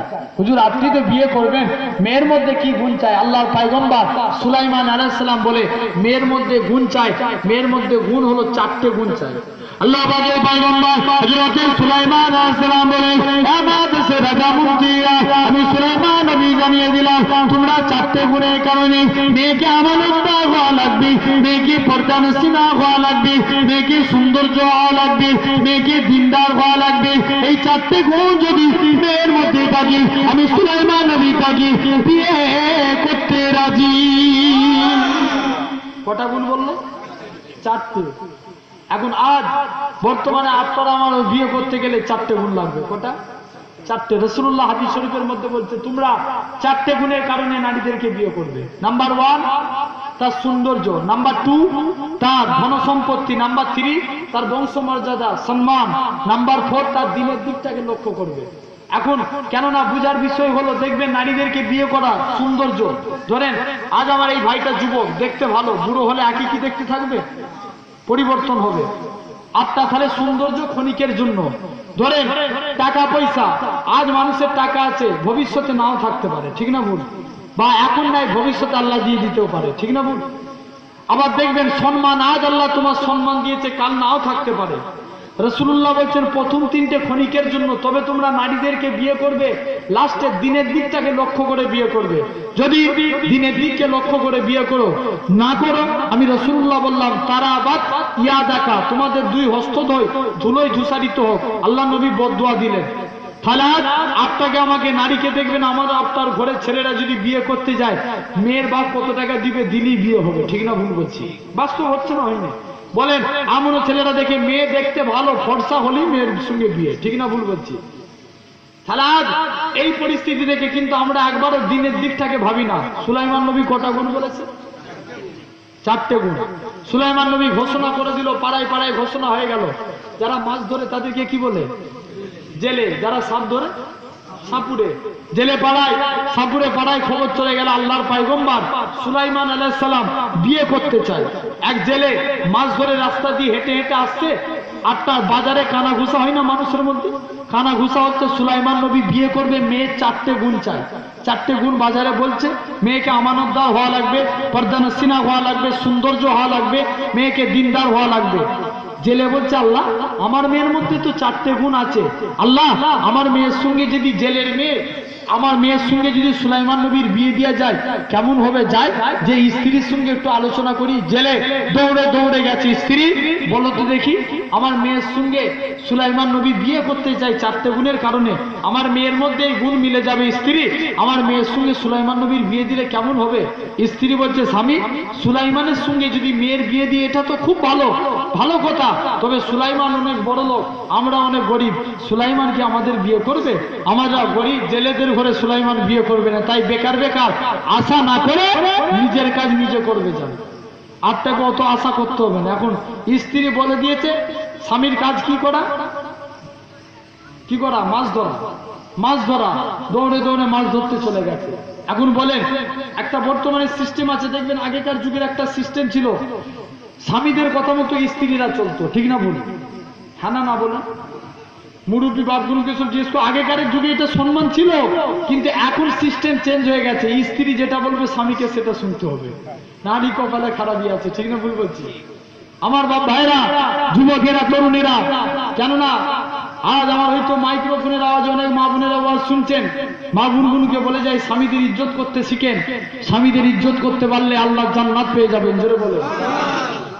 পূর্বেকার যুগে আল্লাহ নবীর জামানায় এক স্বামী স্ত্রীকে বললো, স্ত্রী বাড়িতে থাকো, আমি একটু বিদেশে কাজে যাচ্ছি, যতক্ষণ পর্যন্ত বাড়িতে না এসি বাড়ি থেকে পাওয়ার করবে না। কিছুদিন পর স্ত্রীর আব্বার খুব শরীর খারাপ, আল্লাহ নবীর দরবারে খবর পাঠিয়েছে, হুজুর আমার আব্বার খুব শরীর খারাপ, তবে আমার মা আমার স্বামী মানা করেছে বাড়ি থেকে বার হতে, হুজুর আমি কি যেতে পারি? আল্লাহ নবী বলছে না, তোমার না যাওয়াটাই উত্তম, স্বামী মানা করেছে যেহেতু। স্ত্রী খানা বাড়িতে সবর করে বসে রইল। কিছুদিন পর স্ত্রীর আব্বাটা ইন্তেকাল হয়ে গেছে। আল্লাহ নবীর দরবারে আবার খবর পাঠাচ্ছে, হুজুর আমার বাপটা ইন্তেকাল হয়ে গেছে, এবার কি আমি আমার বাপকে দেখতে যেতে পারি? স্বামী মানা করেছে। আল্লাহ নবী বলছে না যাওয়াটাই উত্তম। মেয়েটা সবর করে রয়ে গেলেন। আর তার আমার ঘরের মেয়ে হলে থাকবে হচ্ছে ওর স্বামীর ঘর রইলে পরে আমি পালাই আগে, ঠিক না ভুল বলছি? আমার বাপ ভাইরা, স্ত্রী সবর করে রইলেন। কিছুদিন পর মেয়েটা স্বপ্ন দেখছে তার বাপটা আল্লাহ জান্নাতি হয়ে গেছে। আর একটু জোরে বলবে না? মেয়ে বলে মারে দুনিয়ার জমিনে, বাপ বলে মারে দুনিয়ার জমিনে আমার এমন কোন নেক আমল ছিল নি যার ওসিলে আমি নাজাত পেতাম। তোর ব্যবহারটাতে, তোর আখলাকটাতে, তোর স্বামীর প্রতি খেদমত করাটাতে আমার আল্লাহ খুশি হয়ে গিয়ে তুই মেয়ে, তোর ওসিলে আমি তোর বাপকে জান্নাতি করে দিয়েছি। কথা বুঝতে পারছেন? তাহলে স্বামীদের হুকুম মতো চলে আল্লাহ কবুল করে নেবে। এমন সুবিধা এখন জেলেখানা নিজের কাজ করছে। এখন জেলের স্ত্রী, আল্লামা জামাকশরী রহমাতুল্লাহ আলাইহি তাফসীরের ব্যাখ্যায় বলছেন, জেলের স্ত্রী দেখবেন মেয়ের মায়েরা সব মেয়েদের মাথায় তেল দেয় না, দেয় না, তাই না? তেল দিতে দিতে মেয়ের মা মেয়েকে বলছে মারে আল্লাহর পয়গম্বর সুলাইমান আলাইহিস সালাম বিয়ে করবে বলছে 4টে গুণের কারণে, তবে তোর বাপের খুব নিয়ত, তুই কি সুলাইমান নবীকে বিয়ে করতে চাস? মেয়ে বলে মা সুলাইমান নবীকে আমি দুনিয়ার স্বার্থে নয় আল্লাহর জান্নাতের আশায় বিয়ে করতে চাই। আর কি জোরে হবে না? তবে মেয়ের মা বলছে খবরদার, সুলাইমান কত বড় লোক, আমরা গরিব, সুলাইমান বিয়ে করবে? খবরদার এই নিয়ত করিসনি মা, এই নিয়ত করিসনি, খবরদার এই নিয়ত করুনি মা, সুলাইমান তোকে বিয়ে করবে? মেয়েখানা কাঁদে আর বলে ও ধর্মজীবা, ও ধর্মজীবা, আল্লাহ পাক সুলাইমান নবীকে পয়গম্বর ঘরের ছেলে পয়গম্বর বানিয়েছে, আল্লাহ আমার ছেলের ঘরে মেয়ে বানিয়েছে, আল্লাহ সুলাইমান নবীকে রাত বসাতে রেখেছে, আল্লাহ আমার ভাড়া বাড়িতে রেখেছে, আল্লাহ পাক সুলাইমান নবীকে বড় লোক বানিয়েছে, আল্লাহ আমার গরিব মানুষ বানিয়েছে। ও ধর্মজীবা, আমার আল্লাহ যদি রাজি থাকে সুলাইমান নবীর সঙ্গে আমার বিয়ে হয়ে যাবে। মা আল্লাহ যদি রাজি থাকে ঠিক হবে। মেয়ে পাইগম চিঠি লিখে সুলাইমান নবীর কাছে পাঠিয়ে দিয়েছে। এরকম ভাবে দেখাশোনা চলছে প্রায় 6 মাস। 6 মাস পর রাজা মন্ত্রীদের সব মুখ কালো হয়ে গেছে মেয়ে খুঁজে খুঁজে। সুলাইমান নবী একদিন সিংহাসনে বসে আছে, বলছে হুজুর একটা কথা বলতে পারি? বলছে বলো। কি কথা? বলছে হুজুর শুনলাম নাকি আজকের দিনে, আপনি বলুন তো দেখি হুজুর, আজকের দিনে একটা কথা জানতে চাই হুজুর, আপনি কি আমাদের ঘরে এই আপনি কি নিজে বিয়ে করবেন না আমাদের আরেকটা করে দিবেন? বলছে কেন রে? বলছে হুজুর যে মেয়েরাই শুনেছি নাকি হুজুর প্রতিটা মেয়েরা আপনাকে বিয়ে করতে চায়, তবে একটা জেলের মেয়ে সে চিঠি লিখে পাঠিয়েছে সে আপনাকে দুনিয়ার স্বার্থে নয় আল্লাহর জান্নাতের আশায় বিয়ে করতে চায়। আরেকটু জোরে হবে না? মেয়ে বলে কই চিঠিটা দেখাও। সুলাইমান নবীর কাছে চিঠিটা নিয়ে গেল। সুলাইমান নবী চিঠিটা দেখে আর বলে জেলের মেয়ের সাহস তো কম নয়, জেলের ঘরের মেয়ে হয়ে আমি সুলাইমানকে বিয়ে করবে, সাহস তো কম নয়। চিঠিটা দেখে এখানে কি করা হলো বলেন তো? অহংকার, অহংকার আসলে জেলের পরে জেলের ঘরের মেয়ে হয়ে আমি সুলাইমানকে বিয়ে করবে, অহংকার দেখালেন। আপনার আস্তে আস্তে করে সঙ্গে সঙ্গে এদিকে সুলাইমান আলাইহিস সালাম চিঠিখানা দেখলেন। চিঠিখানা দেখার পর সুলাইমান নবী কি করলেন বলে দিলেন, আল্লাহ পাক ওহী নাজিল করে দিলেন, সুলাইমান তোমার সব কথা ভালো লেগেছে কিন্তু এটা আমি আল্লাহ পছন্দ করলাম না, পালা। সুলাইমান নবীকে আল্লাহ একটা মজেজা দিয়েছিলেন, যে মজেজার নাম ছিল হাতের আংটি। কি মজেজা বললাম? হাতে আংটি। সুলাইমান নবীকে আল্লাহ মজেজা দিয়েছিলেন। সুলাইমান তবে আংটি যেখানে থাকবে, আংটি যে জায়গায় পড়বে সেই জায়গায় তোমাকে আংটিকে সব জায়গায় পড়ে যাওয়া যাবে না, কিছু জায়গায় আংটি তোমার বারণ থাকবে। সুলাইমান নবী কি করলেন? আস্তে আস্তে করে চলে গেলেন। আল্লাহ এরকম ভাবে প্রতিটা নবীকে মজেজা দিয়েছিলেন। মুসা আলাইহিস সালামকে আল্লাহ মজেজা দিয়েছিল একটা লাঠি, আপনার জমিনে ফেললে কি হতো? সাপ হতো, আবার হাতে তুলে নিলে লাঠি। কোন নবী? মুসা। আল্লাহ যাকে এত বড় পাওয়ারফুল নবী করেছিল, আজরাইল ফেরেশতা জান কবজ করতে গেছে, নবী মুসা বলছে আজরাইল পালা, যখন তখন এখন মুড নেই, জান কবজ করতে এসছে। হাতটাকে আমাকে এসে জিজ্ঞেস করবে মনে হচ্ছে? কি বলে একটু সারা দেয়, জিজ্ঞাসা করবে না, পালা পাঠি আপনার ফিরত পাঠিয়ে দিচ্ছে। দ্বিতীয়বার এসে বলছে নবী মুসা তোমার চোখ দিয়ে পা দিয়ে না মুখ দিয়ে জান কবজ করবো। নবী মুসা রেগে লাল, এই চোখ দিয়ে আমি আল্লাহর নূরের তাজাল্লি দেখি, মুখ দিয়ে আল্লাহর সঙ্গে কালাম করি, পা দিয়ে হেঁটে হেঁটে আমি তোর পাহাড়ে যাই, তুমি আমার মুখ দিয়ে চোখ দিয়ে পা দিয়ে জান কবজ করবে? টেনে আট চোখ মেরেছে, আজরাইল ফারিস্তার ডান চোখ বেরিয়ে গেছে। আল্লাহর কাছে চোখগুলো ধরে নিয়ে যে হাজির আল্লাহ, কোন মানুষের জান কবজ করতে পাঠিয়েছ? আল্লাহ নিজেরই জান চলে যাবার খা। আল্লাহ বলছে আজরাইল দাঁড়া, তোর সঙ্গে আমি আল্লাহ আরো দুটো ফেরেশতা দিলাম। মোট কজন হলো? জি তিনজন মিলে মানুষের সুরাত ধরে এক জায়গায় এসে কবর খুঁজছে। নবী মুসা ওই রাস্তা দিয়ে হেঁটে হেঁটে আজরাইল ফারিস্তা দেখতে পেয়ে গেছে, আল্লাহর কাছে ফরিয়াদ করছে, আল্লাহ দুনিয়ায় কত রাস্তা আছে, আল্লাহ তুমি অন্য রাস্তা দিয়ে না পাঠিয়ে মুসা নবীকে এই রাস্তা দিয়ে পাঠাতে গেলে? আল্লাহ জানিনি আবার কপালে কি আছে। কাছাকাছি এসে হাজির নবী মুসা বলছে, এই তিন যুবকেরা তোমরা কার কবর খুঁজছো? হুজুর আল্লাহর এক বান্দার কবর খুঁজছি, আপনার যদি কোনো কাজ থাকে আপনি চলে যান। চলে কেন যেতে বলে? এমন সময়তে নবী মুসা বলছে, তোমরা আমায় চিনো? বলছে না, বলো। বলছে আমি এলাকার পায়গম্বর মুসা নবী। বলছে ও আচ্ছা। মুসাফা করলেন, সালাম দিলে, বলে তোমরা কার কবর দিবে, কার জানাজা পড়বে? বলে হুজুর মালিকই জানে, আপনার যদি কাজ থেকে আপনি যান না। নবী মুসা বলছে আমি এলাকার পায়গম্বর, আমি চলে গেলে হয়, আমি জানাজা পড়েই যাব, আমি এই জায়গায় বসে রইলাম। আজ যদি গোলমাল হয়েছে তোদের তিনজনের কপালে দুঃখ আছে। এমন সময়তে আজরাইল ফারিস্তা আল্লাহর কাছে ফরিয়াদ করছে, আল্লাহ মুসা নবী আমার কাছে বসে আছে, আল্লাহ ভয় লাগছে, আল্লাহ উপায় কি আছে? আল্লাহ বলছে আজরাইল সবর কর, আরশে আজিম থেকে আমি আল্লাহ আমার বান্দাকে দেখছি। যেটা বলবে না, নবী মুসা আলাইহিস সালাম ওই জায়গায় বসে রইলেন। অনেকক্ষণ কবর খনন করা কমপ্লিট হয়ে গেছে, লাশ আর আসেনি। মাঝে মাঝে তারা দিচ্ছে, লাশের খবর কি? হুজুর আপনি যদি এত তারা দেন আপনি চলে যান, লাশ যখন এসে আমরা জানাজা পড়ে যাবো। নবী মুসা অনেকক্ষণ লাশ আর এসে নেই। নবী মুসার অন্তরে আল্লাহ কবরের মহব্বত দিলেন। নবী মুসা বলল, তোরা এত কষ্ট করে কবর খুলেছিস, একবার শুয়ে দেখি। যেই কবরে শুলেন, সঙ্গে সঙ্গে আল্লাহ কবরে জান্নাতুল ফেরদাউসের নিয়ামত দিয়ে দিলেন। নবী মুসা কবরে শুয়ে শুয়ে আল্লাহর কাছে ফরিয়াদ করেছিল, আল্লাহ কবরে এত সুন্দর নিয়ামত যদি আগে জানতাম, আগে আল্লাহ আমি আগেই কবরে চলে আসতাম। জোরে বলবেন। সেই নবী মুসা সঙ্গে সঙ্গে ইন্তেকাল হয়ে গেলেন। ফারিস্তারাই জানাজা পড়ে দাফন করেছিল। সেই নবী মুসার উপর আল্লাহ মুজিজা দিয়েছিলেন লাঠি, ঈসা আলাইহিস সালামের উপর আল্লাহ মুজিজা দিয়েছিলেন আত্মার। কুম বিইজনিল্লাহ বললি কবরবাসী জিন্দা হয়ে যেত। তাহলে আল্লাহ কি আমার নবীকে মুজিজা দেয়নি? আগুদান আল্লাহ শত শত মুজিজা দিয়েছে। আল্লাহ নবী যখন রাস্তা দিয়ে হেঁটে যেত, ওই রাস্তার মধ্যে খুশবু বের হতো, এটা ছিল আমার নবীর মুজিজা। আল্লাহ নবী শরীর দিয়ে যখন গান নির্গত হতো, ওই গান থেকে মুস্কাম্বরের মতো খুশবু বের হতো, এটা ছিল নবীর মুজিজা। আল্লাহ নবী যখন টয়লেটে যেত, টয়লেট থেকে মুস্কাম্বরের মতো খুশবু বের হতো, এটা ছিল নবীর মুজিজা। আল্লাহ নবী যখন রাস্তা দিয়ে হেঁটে হেঁটে যেত, হরিণে সালাম দিত, আল্লাহ নবী উত্তর দিতেন, এটা ছিল নবীর মুজিজা। আল্লাহ নবী এরকম ভাবে আঙুলকে ইশারা করতে চাঁদ বিখণ্ডিত হয়ে যেত, এটা ছিল নবীর মুজিজা। আল্লাহ নবী যখন রাস্তা দিয়ে হেঁটে হেঁটে যেত, দুই মতো নবীকে দেখে দেখে সালাম দিত, ওগুলো সবই হলো আপনার আমার নবীর মুজিজা।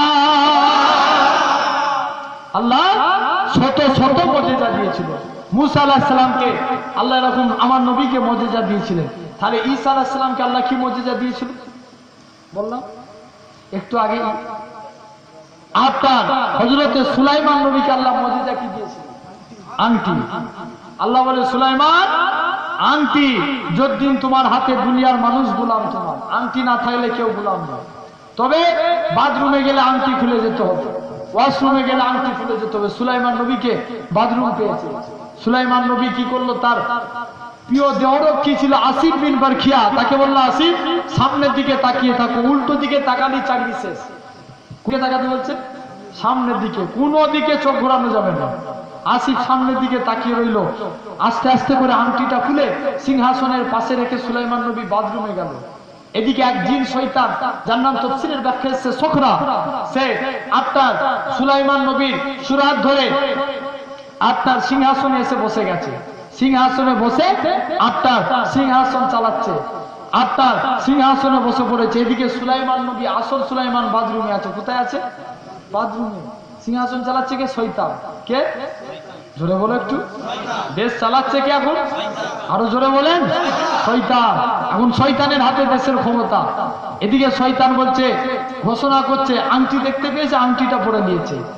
আংটি হলো যার হাতে আংটি, দুনিয়ার মানুষ গোলাম তার। এখন আংটিটা কার হাতে? শয়তানের হাতে। আসল সুলাইমান কোথায়? বাথরুমে।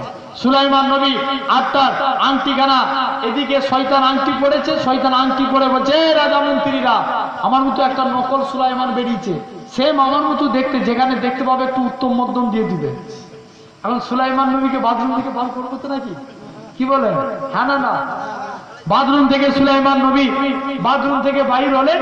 বাইর হওয়ার পর সুলাইমান নবী কি করলেন? আস্তে আস্তে করে বাথরুম থেকে বার হলেন। এদিকে নকল সুলাইমান, শয়তান বলছে, এই জোরে শয়তান, ধর ধর। সবাই মিলে ধরে 800 সুলাইমানকে ঘা চারেক দিয়ে একটা নদীর ধারে বেহুশ করে ফেলে দিয়ে চলে গেছে সুলাইমান। এদিকে শয়তান সিংহাসন চালাচ্ছে। এখন একটু আগে বলছিলাম, জেলে নদীতে কি করতে যায়? মাছ ধরতে। জেলে নদীতে মাছ ধরতে গেছে আটটা।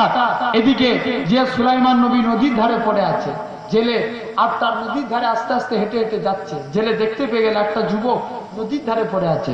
মুসলমানদের ছেলে মেয়েরা, পাড়া তরুণেরা,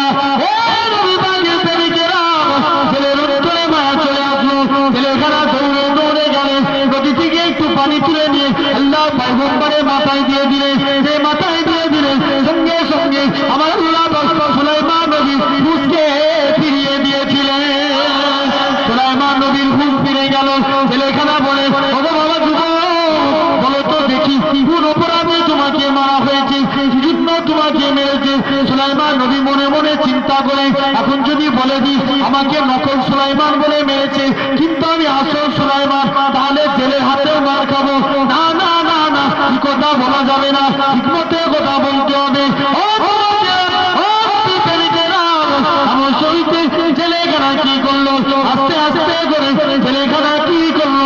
আস্তে আস্তে করে জেলেখানা কি করলো? জেলেকে বলতে লাগলো, বাবা কি তুমি একটু তোমার বাড়িতে নিয়ে যাবে?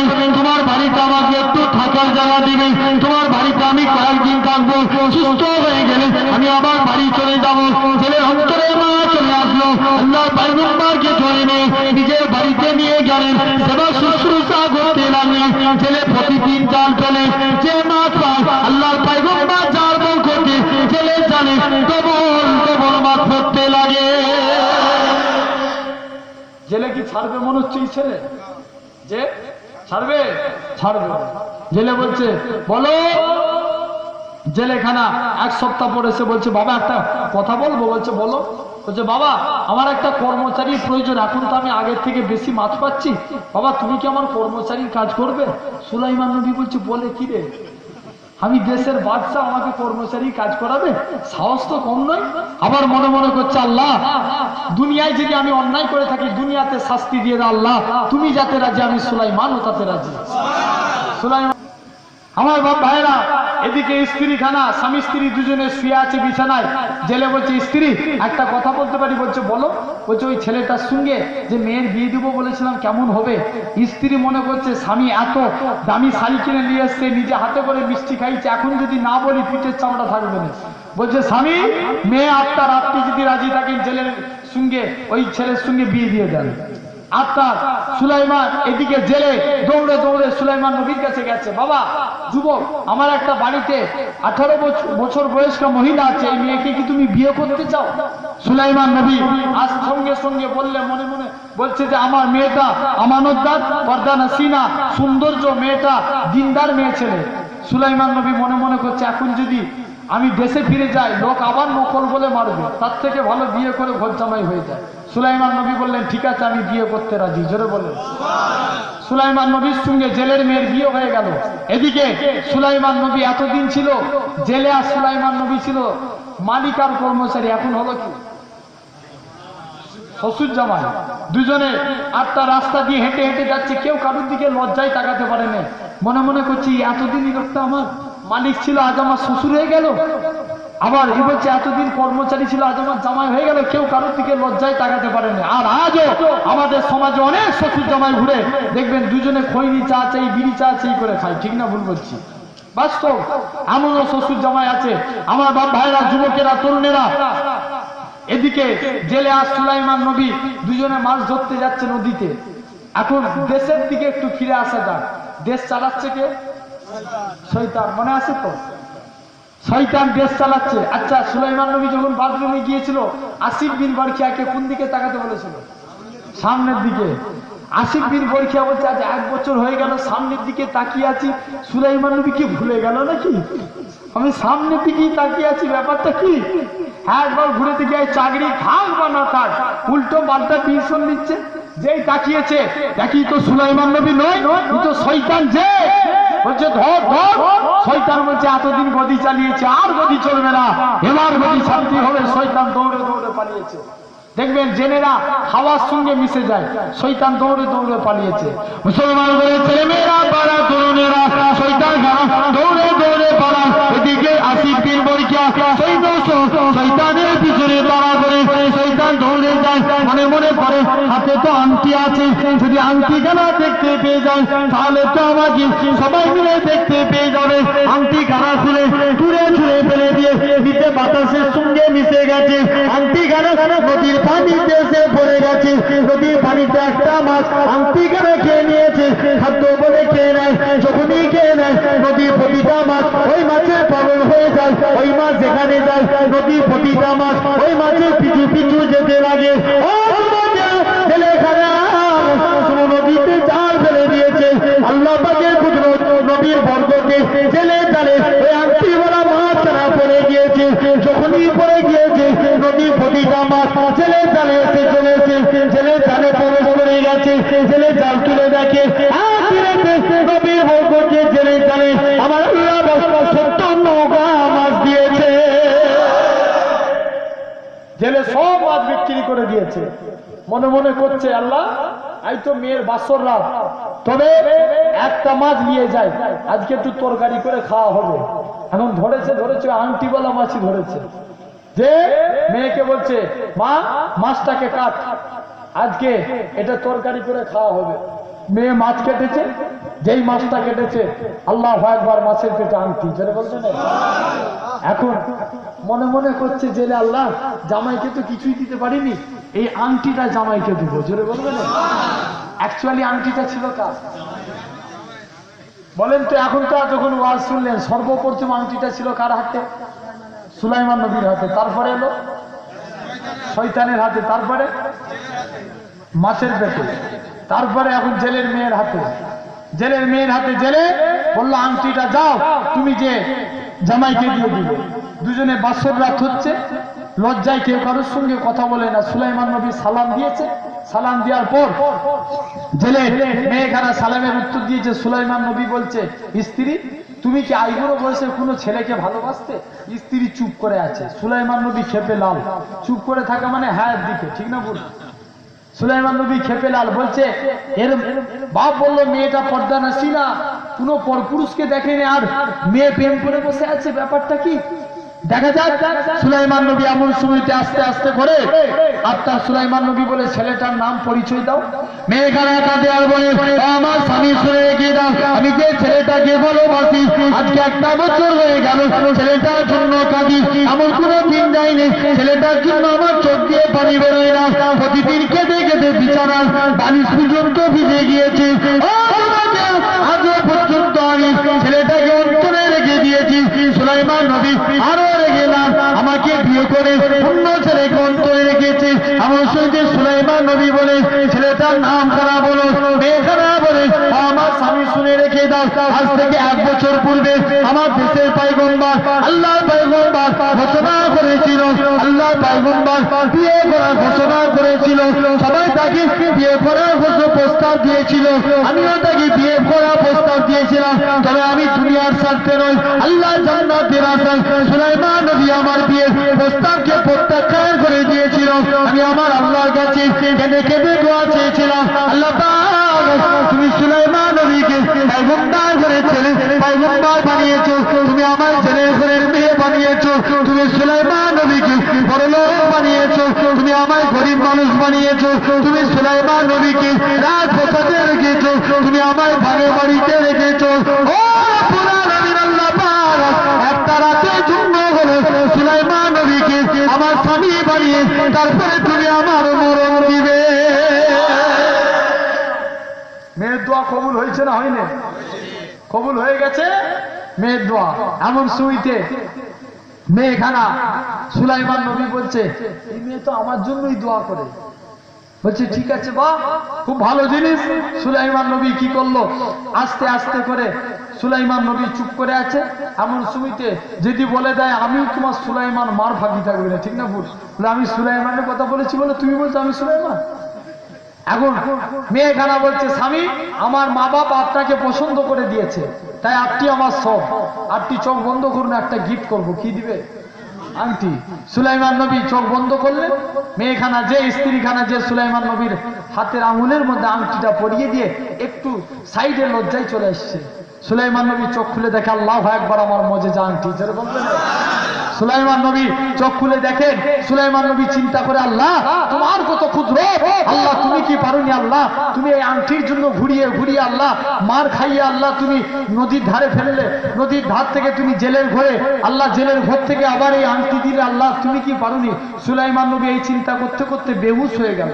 জেলের মেয়ে আংটিটা খুলে নিয়ে আর তার বাড়িতে চলে গেল। বাড়িতে যেই চলে গেছে সঙ্গে সঙ্গে এমন সুইতে জেলের মেয়ে বাড়িতে পৌঁছে গেছে, যে মাকে ডাকছে মা দরজা খুলো। কি হলো রে, তোর আজ বাসর রাত না? বলছে মা কোন ছেলের সঙ্গে বিয়ে দিয়েছো, যেই ছেলে আংটি দেখি ফিরাট হয়ে গেছে।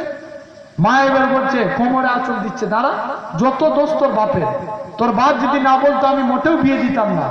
সকাল হয়েছে, আল্লাহ সুলাইমান নবীর হুঁশকে ফিরিয়ে দিলেন। জোরে বলবেন না? সুলাইমান নবীর হুঁশ ফিরে গেল।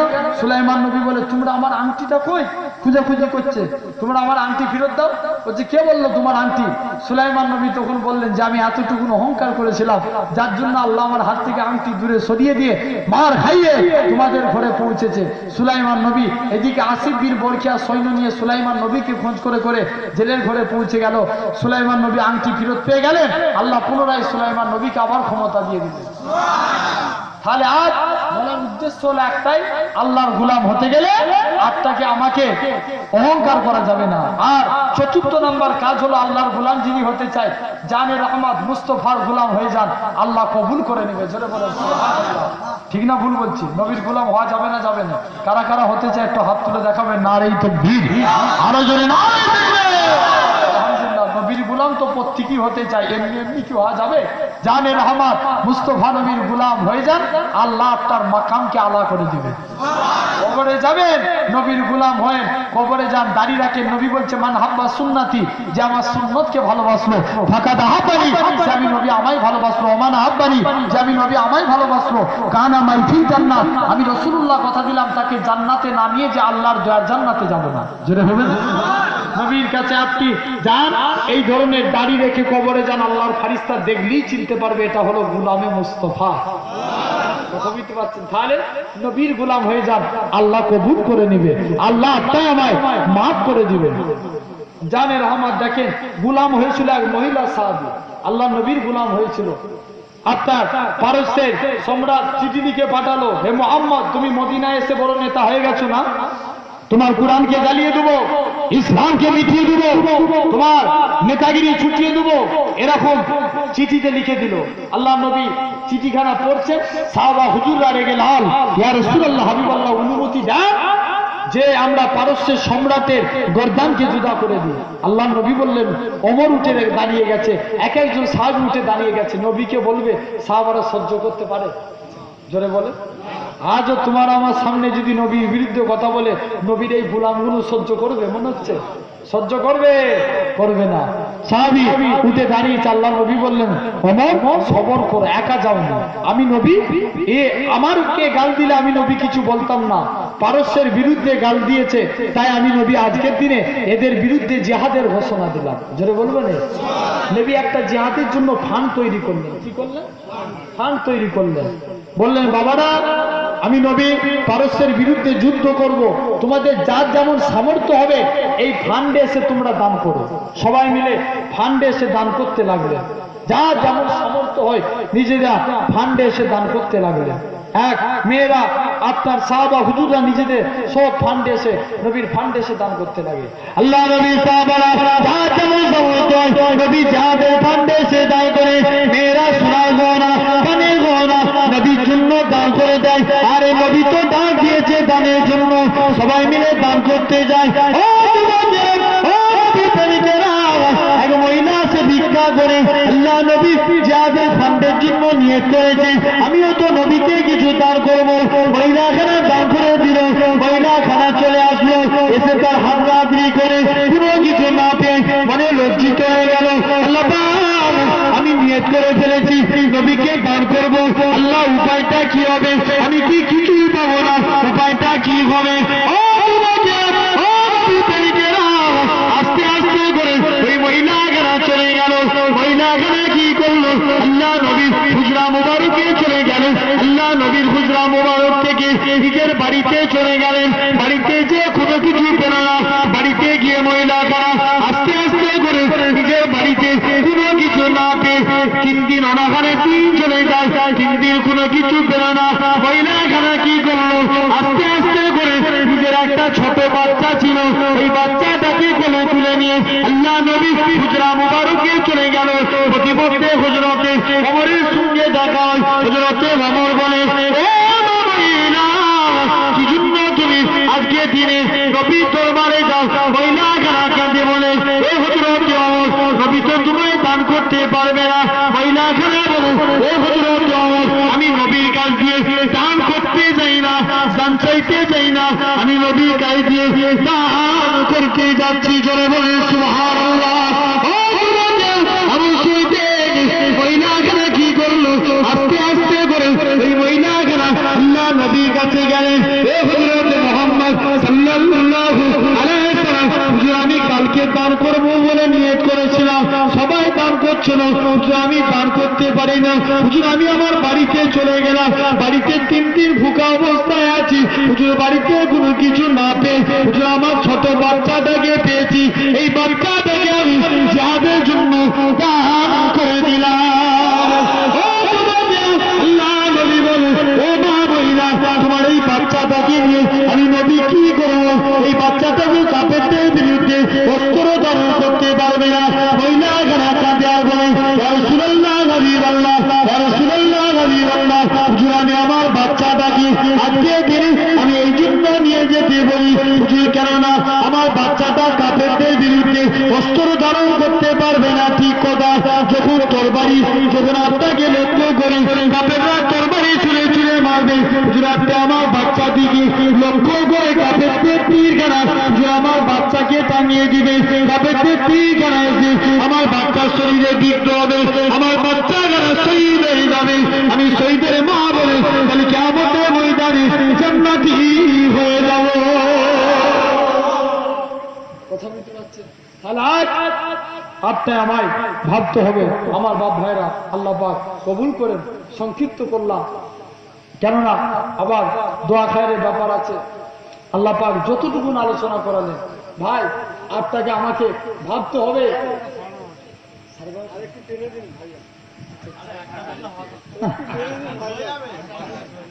কারণ হচ্ছে এই দেখেন, কাল থেকে পূর্ণাঙ্গ লকডাউন রাস্তাঘাটে প্রবলেম করে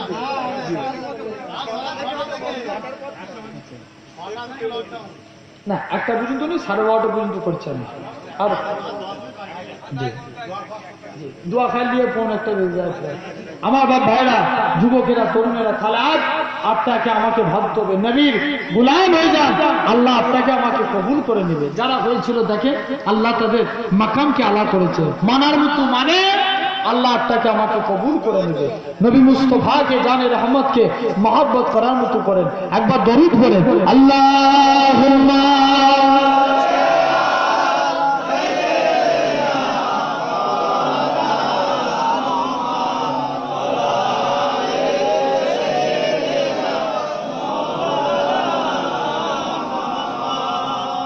বুবাকার জান্নাতি জান্নাতি, বুবাকার জান্নাতি জান্নাতি, উসমান আলী জান্নাতি জান্নাতি, হর সাহাবিয়ে নবী জান্নাতি জান্নাতি।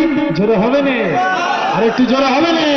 हर सहाबी ए नबी जन्नती जन्नती, हर सहाबी ए नबी जन्नती जन्नती, हर सहाबी ए नबी जन्नती जन्नती, ओ बकरान जन्नती जन्नती, ओ बकरान जन्नती जन्नती, उस्मान अली जन्नती जन्नती, हर सहाबी ए नबी जन्नती जन्नती। जोरे बोलबे ना? अरे একটু জোরে হবে না? हर सहाबी ए नबी जन्नती जन्नती, हर सहाबी ए नबी जन्नती जन्नती, हर सहाबी ए नबी जन्नती जन्नती। मेरी जान सहाबा ईमान सहाबा, मेरी जान सहाबा ईमान सहाबा, पहचान सहाबा मेरी शान सहाबा, हर सहाबी ए नबी जन्नती जन्नती, हर सहाबी ए नबी जन्नती जन्नती, हर सहाबी ए नबी जन्नती जन्नती, हर सहाबी ए नबी जन्नती जन्नती, ओ बकरान जन्नती जन्नती, ओ बकरान जन्नती जन्नती, उस्मान अली जन्नती जन्नती, हर सहाबी ए नबी जन्नती जन्नती, हर सहाबी ए नबी जन्नती जन्नती। एक ही चार खुला पाग मेरा कीदा, एक ही चार खुला पाग मेरा कीदा, अबू बकर उस्मान अली, हर सहाबी ए नबी जन्नती जन्नती। अरे जरा হবে রে? हर सहाबी ए नबी जन्नती जन्नती, हर सहाबी ए नबी जन्नती जन्नती, हर सहाबी ए नबी जन्नती जन्नती।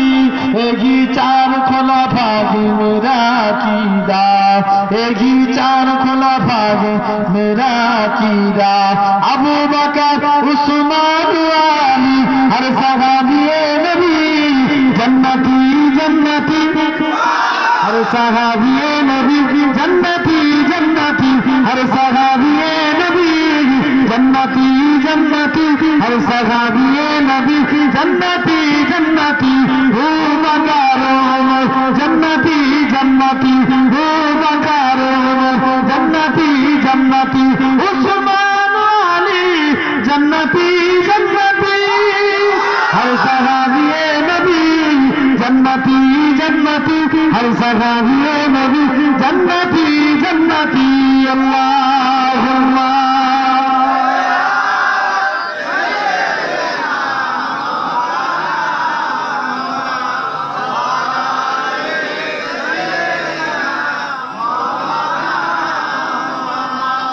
আমার ভাইরা যুবকেরা তরুণেরা, তাহলে নবীকে মানার মতো মানে আল্লাহ অবশ্যই কবুল করে নেবে। যারা মেনেছিল দেখেন গোলামে মুস্তাফা হয়েছিল, আল্লাহ তাদের মাকামকে আলা করে দিয়েছে।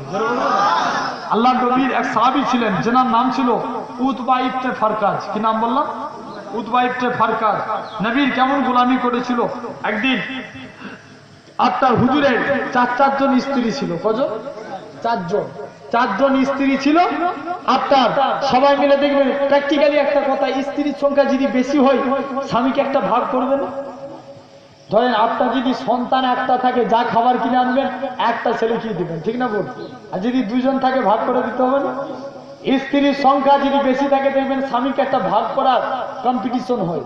চারজন স্ত্রী, বড় স্ত্রী ভাবছে দাঁড়া আজকে রাত্রে স্বামী আমার কাছে আসবে, আমি স্বামীকে আমার দিকে ঘুরিয়ে দেবো, এমন মহব্বত দেখাবো স্বামী আমার প্রতি দিওয়ানা হয়ে যাবে।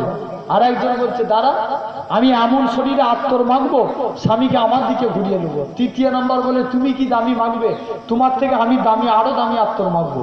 ছোট যে সে বলছে তোমরা তিনজন মিলে কি দামি পারফিউম ইউজ করবে, তার থেকে বেশি দামি আমি আত্মর মেখে স্বামীকে আমার দিকে ঘুরিয়ে নেবো।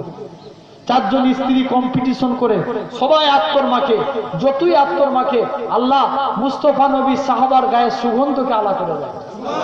আর একটু জোরে বলবেন? চারজন স্ত্রী মিলে সবাই মিলে ধরেছে আগো স্বামী রোজ আমরা শরীরে আত্মর মাখি, আপনি তো কোনো আতর মাখেননি, আপনি একটু শরীরে তেল নিয়ে মাথায় দেন, শরীরে একটু বুলিয়ে দেন। আপনি তো কোনো শরীরে আতর মাখেননি, আত্মার গায়ে কেন এত খুশবু উঠে বলতে হবে? স্বামী বলছে স্ত্রী সবর কর, একদিন ঠিক বলবো। 4 জন স্ত্রী একজন ধরেছে, স্বামী বলতেই হবে কি কারণে আত্মার গায়ে এত খুশবু উঠে। আল্লাহ নবী সাহাবী হযরত উতবা ইবনে বারকা সালামী রাদিয়াল্লাহু তাআলা আনহু হুজুর আমায় কি জানিয়ে দিয়েছিলেন, হুজুর আমায় কি বলে দিয়েছিলেন? আমার স্ত্রী না শুনে কি দাও, পুরো এক টাইমেতে আমি উতবা ইবনে বারকা যে গোটা শরীরখানা ফুসকা পড়ে গিয়েছিল, গোটা শরীরখানা জ্বালা জ্বালা করতেছিল, সমস্ত জায়গায় চলে গেলাম, পুরো জায়গায় গিয়ে আমার রব্বানো হলো না। আল্লাহ নবীর কাছে গেলাম, আল্লাহ নবীর কাছে গিয়ে আল্লাহ নবীর কাছে যে বলি হযরত মুহাম্মদ সাল্লাল্লাহু আলাইহি সাল্লাম হুজুর আপনার কাছে এসেছি, হুজুর আমার গোটা শরীরখানা জ্বালা জ্বালা করে, হুজুর আপনি আজকে দিনে হুজুর আমার কিছু করুন। আল্লাহ নবী বললেন ও বাবা উতবা তুমি তোমার জামাখানা খুলে দাও। আল্লাহ নবী সাহাবী হযরত উতবা ইবনে বারকা নিজের জামাখানা খুলে দিলেন। আল্লাহ নবী বিসমিল্লাহ বলে হযরত উতবা ইবনে বারকা যে শরীরে হাত বুলিয়ে দিলেন, সেই হাত বুলিয়ে দিলেন সঙ্গে সঙ্গে আমার আল্লাহ উতবা ইবনে বারকার শরীরটাকে আমার আল্লাহ সুগন্ধ করে দিয়েছে। যা নবী শুধু হাত রেখেছে, কথা বুঝতে পারছেন? তাহলে সেই নবীর গোলাম হয়ে যায়। আল্লাহ কত বড় মাকামালা নবী করেছে। আল্লাহ নবী সাহাবারা বলতেন, বর্ণনা করছেন, আমরা মাঝে মাঝে নবীর হুজরা মুবারকে যেতাম, নবীকে দেখতে পেতাম না। আল্লাহ কোথায় গেলে নবী পাবো? এখনকার যুগ কেউ কোথায় গেলে ফোন করলে যদি দেখতে না পাই ফোন করবেন, খবর হয়ে যাবে, ঠিক না? বল কত দূরে আছি, কোথায় আছি। কিন্তু নবীর জামানায় কি ফোন ছিল? জোরে বলে ছিল? ছিল নি। নবী সাহাবারা খুঁজবে কি করে? আল্লাহ নবীর কি শান আল্লাহ দিয়েছেন। আল্লাহ নবী যে রাস্তা দিয়ে হেঁটে হেঁটে যেতেন, আল্লাহ রাস্তার মধ্যে খুশবু করে দিতেন। জোরে বলবেন? সাহাবা হুজুররা নবীর খুশবু শুঙে শুঙে যেই দিক দিয়ে নবী যেতেন সেই দিক দিয়ে খুশবু শুঙে শুঙে নবীর দরবারে পৌঁছে যেতেন। আল্লাহ এত বড় মাকামালা ইজ্জতওয়ালা নবী করেছেন। কোন নবী? আল্লাহ নবীর এক সাহাবী ছিলেন যার নাম ছিল ওয়াক্কাসা ইবনে মুহসিন রাদিয়াল্লাহু তাআলা আনহু। আল্লাহ হুজুরকে বদরের প্রান্তরে জিহাদের ময়দানে চলে গেলেন, আল্লাহ যুদ্ধ করতে লাগলেন। মুসলমান সাহাবারা জিহাদের ময়দানে কাফেরদের অত্যাচার, কাফেরদের ইনসার, কাফেরদের ছোট মুসলমানদেরকে ছোট করা সাহাবা হুজুররা সহ্য করতে পারলেন না। বারে বারে কাফেররা শুধু ছোট করে। দেখবেন এটা হচ্ছে ওদের রক্তগত দোষ আছে, ঠিক না ভুল? ঠিক না ভুল? আমার বাপ ভাইরা এরকম ভাবে ছোট করতে লাগে সবাই মিলে। ছোট করতে করতে আপনার সবাই মিলে ধরেছে যে আজকের দিনে দেখতে চাই, নবীর কাছে যাই, নবীর কাছে যাই যুদ্ধের। নবী সাহাবারা সবাই মিলে বললেন হুজুর জিহাদের জন্য আপনি তৈরি হয়েছেন। আল্লাহ নবী বলে আমি নিজে ইচ্ছাকৃত ভাবে বাবা জিহাদের জন্য বলতে পারবো না, আমি নিজে ইচ্ছাকৃত ভাবে তোমাদেরকে যুদ্ধের জন্য বলতে পারবো না। আল্লাহর হুকুম হলে অবশ্যই যুদ্ধ হবে। আল্লাহ হুকুম করলেন, জিহাদের জন্য তৈরি হয়ে গেলেন। 313 জন সাহাবা নিয়ে বদরের প্রান্তরে চলে গেলেন। আল্লাহ নবী সাহাবারা 313 জন সৈন্য নিয়ে বদরের প্রান্তরে চলে গেল। আল্লাহ নবী সাহাবারা যেখানেই থাকি বীর বিক্রমে লড়াই শুরু করে দেয়। মুসলমানদের মধ্যে প্রথমে 3 জন গেল, কাফেরদের মধ্যে 3 জন। বড় বড় যুদ্ধ আসলো মুসলমানদের মধ্যে। আল্লাহ নবী তাগাজি হযরতে আমির হামজা, হযরতে শেরে আলী, হযরত আব্দুল্লাহ বিন আওফ, এরকম ভাবে কাফেরদের 3 জন আসলো। আল্লাহ পাক কাফেরদের 3 জনকে পরাজিত করে মুসলমানদের 3 জনকে আমার আল্লাহ পাক বিজয়ী দান করেছিলেন। আল্লাহ সাহাবা হুজুররা যুদ্ধ করা শুরু করে দিল। যেখানেই থাকি আল্লাহু আকবার, নারে তাকবীর, আল্লাহু আকবার বলে যুদ্ধ করা শুরু করে দিল। বীর বিক্রমে লড়াই শুরু করে দিল। আল্লাহ নবী সাহাবী হযরত ওয়াক্কাসা ইবনে মুহসিন রাদিয়াল্লাহু তাআলা আনহু হুজুররা যুদ্ধ করলেন। যুদ্ধ করতে করতে তরবারি কানা ভেঙে গিয়েছে, তরবারি কানা নষ্ট হয়ে গিয়েছে। দৌড়ে দৌড়ে গেলেন, মনে মনে চিন্তা করে আল্লাহ তরবারি কানা ভেঙে গেছে, আমি কি আর লড়াই করতে পারবো না। নবীর কাছে যায়, আল্লাহ নবী তাবুর কাছে চলে গেলেন।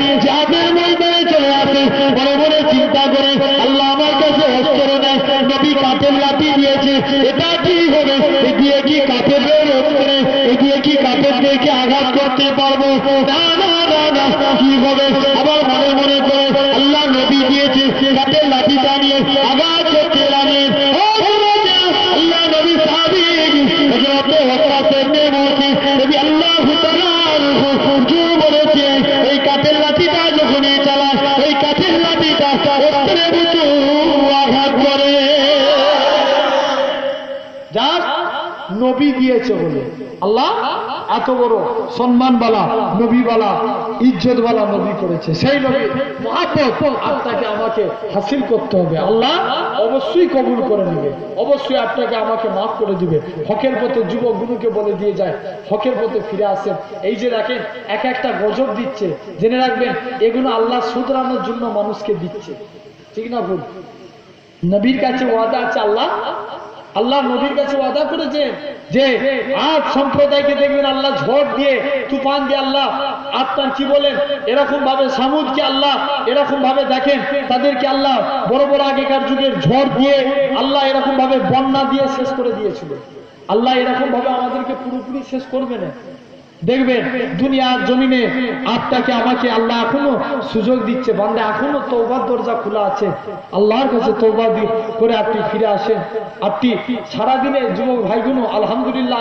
আজকের তারিখে বিশেষ করে যুবক ছেলেগুলো মুরব্বীগুলো তো ছেলের মতো ভালোবাসে আমাকে আর যুবক ভাইগুলো পাগলের মতন মহব্বত করে যে এলাকাতে যায় যুবক ছেলেগুলো অন্তর দিয়ে ভালোবাসে আমি আমার ভাইগুলোর কাছে হাত জোর করে বলবো ভালো পথে আসতে গেলে সর্বপ্রথম মৌলানা সাহেব ইমাম সাহেবদের সঙ্গে মহব্বত করতে হবে ঠিক না বলুন কেননা হাদিস পাকে সালমারউ মা মান হাব্বা যার সঙ্গে যার মহব্বত তার সঙ্গে তার কিয়ামত তুমি যদি উঠোই গিরে বা এই আপনার বিড়িখোর মাতাল ছেলের সঙ্গে উঠা বসা করো তোমার স্বভাব চরিত্রটা ওরকম হবে ঠিক না ভুল বলছি বাস্তব ভাই কথা বুঝতে হবে ঠিক না ভুল আর আপনি যদি দেখবেন আস্তে আস্তে গ্রামের ইমাম সাহেবের সঙ্গে আপনি কাজে না পান কি ভাইজানের সঙ্গে সারাদিনে আপনি সপ্তাহে আপনি বাড়িতে দেখা হইলে সপ্তাহে একবার ফোন করলেন ভালো মন্দ খবর করলেন ভাই তাদের কাছে 5টা মিনিট কথা বলে কিছু শরিয়াতের কথা শুনলেন দেখবেন আস্তে আস্তে আপনার মধ্যে পরিবর্তন আসবে কিন্তু আমরা এগুলো করিনি ঠিক না ভুল বলছি আপনাকে হকের পথে আসতে গেলে সর্বপ্রথম কাজ হলো ইমাম সাহেব আল্লাহ আলেম বান্দা মাওলানা সাহেবদের সঙ্গে মহব্বত অন্তরে অন্তরে মহব্বত কালেকশন তৈরি করতে হবে যখনই এরকম কানেকশন তৈরি হবে দেখবেন ঠিক আস্তে আস্তে আপনার লেভেল তৈরি হবে এরকম ভাবে আপনি হকের পথে ফিরে আসুন মানুষ একবারে কোনো কাজ পারে কি জোরে বলে কেউ ধরেন বিড়ি খায় একবারে কি বিড়ি খাওয়া ছাড়তে পারবে কথা বলে তো সারা দাও একবারে পারবে না দেখবেন সে আস্তে আস্তে আস্তে আস্তে আপনার বিড়ি খাওয়া ছাড়বে এমন অনেক মানুষ আছে দেখবেন বুড়ো হয়ে গেছে এখনো দাড়ি কেটে কেটে ঘুরে ঠিক না ভুল বলছি আছে না না এখান থেকে ভাই আমি রিকোয়েস্ট করে বলবো হাত জোর করে বলছি আল্লাহ নবীর সুন্নাত দাড়িটুকু রাখেন আলহামদুলিল্লাহ আমি যে জায়গায় যে মাহফিল করেছি আপনার এমন অনেক জায়গা আছে যে সমস্ত মুরব্বী আব্বাগুলো দাড়ি রাখতনি ওয়াজ করার পরের দিন থেকে তারা ওয়াজের মাহফিলই কয়েকটা মেদিনীপুরে কিছুদিন পূর্বে লকডাউনের সময় আপনার এই ইসালের সব লকডাউনের আগে না পরে আমার ঠিক লকডাউনের পরে আপনার কয়েকজন মুরব্বী হাত তুলে আপনার দাড়ি ওয়াদা করছে যে আমরা ওয়াদা করছি আমরা আর কোনোদিন দাড়ি কাটবো না জেনে রাখবেন আপনি বুড়ো হয়ে গেছেন বাপ আপনাকে আর কেউ দেখান নাই দাড়ি নবীর সুন্নাত দাড়িটুকু রাখেন দাড়ি যদি রাখতে পারেন আল্লাহ আপনাকে দাড়ি রাখা বলে কবুল করে নিবে নবীর গোলাম বলে কবুল করে নিয়ে আল্লাহ আপনাকে জান্নাতি ঘোষণা করে দেবে কথা বুঝতে পারছেন তাহলে এখনো বুড়ো হয়ে গেছেন দাড়ি কেটে কেটে ঘুরেন জেনে রাখবেন আজকে রাত্রে আমি যে ওয়াজ প্রথম থেকে করে গেলাম রাত্রে ঘুমাবেন মনে করবেন দেখবেন আমার এক্ষুনি যদি ডাক চলে আসে এই তো আযাবের সময় এক্ষুনি যদি ডাক চলে আসে আল্লাহর ডাকে সাড়া দিতে হবে অন্ধকার কবরে চলে যাব দুনিয়ায় কারেন্ট চলে গেলে কত অন্ধকার লাগে কবরটা তার থেকে 70 গুণ বেশি অন্ধকার হবে সে অন্ধকার কবরে একা থাকবো যদি আমল কিছু করে যায় কবরটা আপনার জন্য নুরালি জ্যোতি হয়ে যাবে যেটা বলবেন না আপনার দেখবেন ইমানদার বান্দা যদি হয় তার ভয় থাকবে না আর গুনাহগার হলে কবরে গেলেই সে হাহাকার করে কাঁদবে হাই হাই আমি কি অন্যায় করে এসলাম দুনিয়ায় আজ আমি কবরে চলে এসেছি যদি আল্লাহ একটা সুযোগ পাই আমি দুনিয়ায় যে আমল করে আসবো হাউ হাউ করে কাঁদতে থাকবে খবরদার আল্লাহর দিকে ফিরে আসেন শরিয়াতের দিকে রুজু হন যুবক ভাইগুলোকে হাত জোর করে বলে যায় হকের দিকে ন্যায়ের দিকে ফিরে আসেন গোলামে মুস্তফা তৈরি হন আল্লাহ আপনাকে আমাকে কবুল করে নেবে আল্লাহ আপনাকে আমাকে যেন সিরাতাল মুস্তাকিমের পথিক বানান বলেন আল্লাহ ভাই অনেকক্ষণ আলোচনা করলাম আমি যতটুকু আলোচনা করলাম আপনারা কি আমার কথাবার্তায় কেউ কষ্ট পেয়েছেন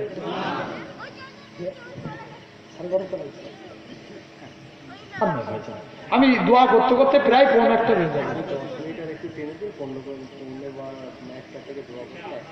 প্রায় 3 ঘন্টা জলসা করা মুশকিল ভাই, প্রায়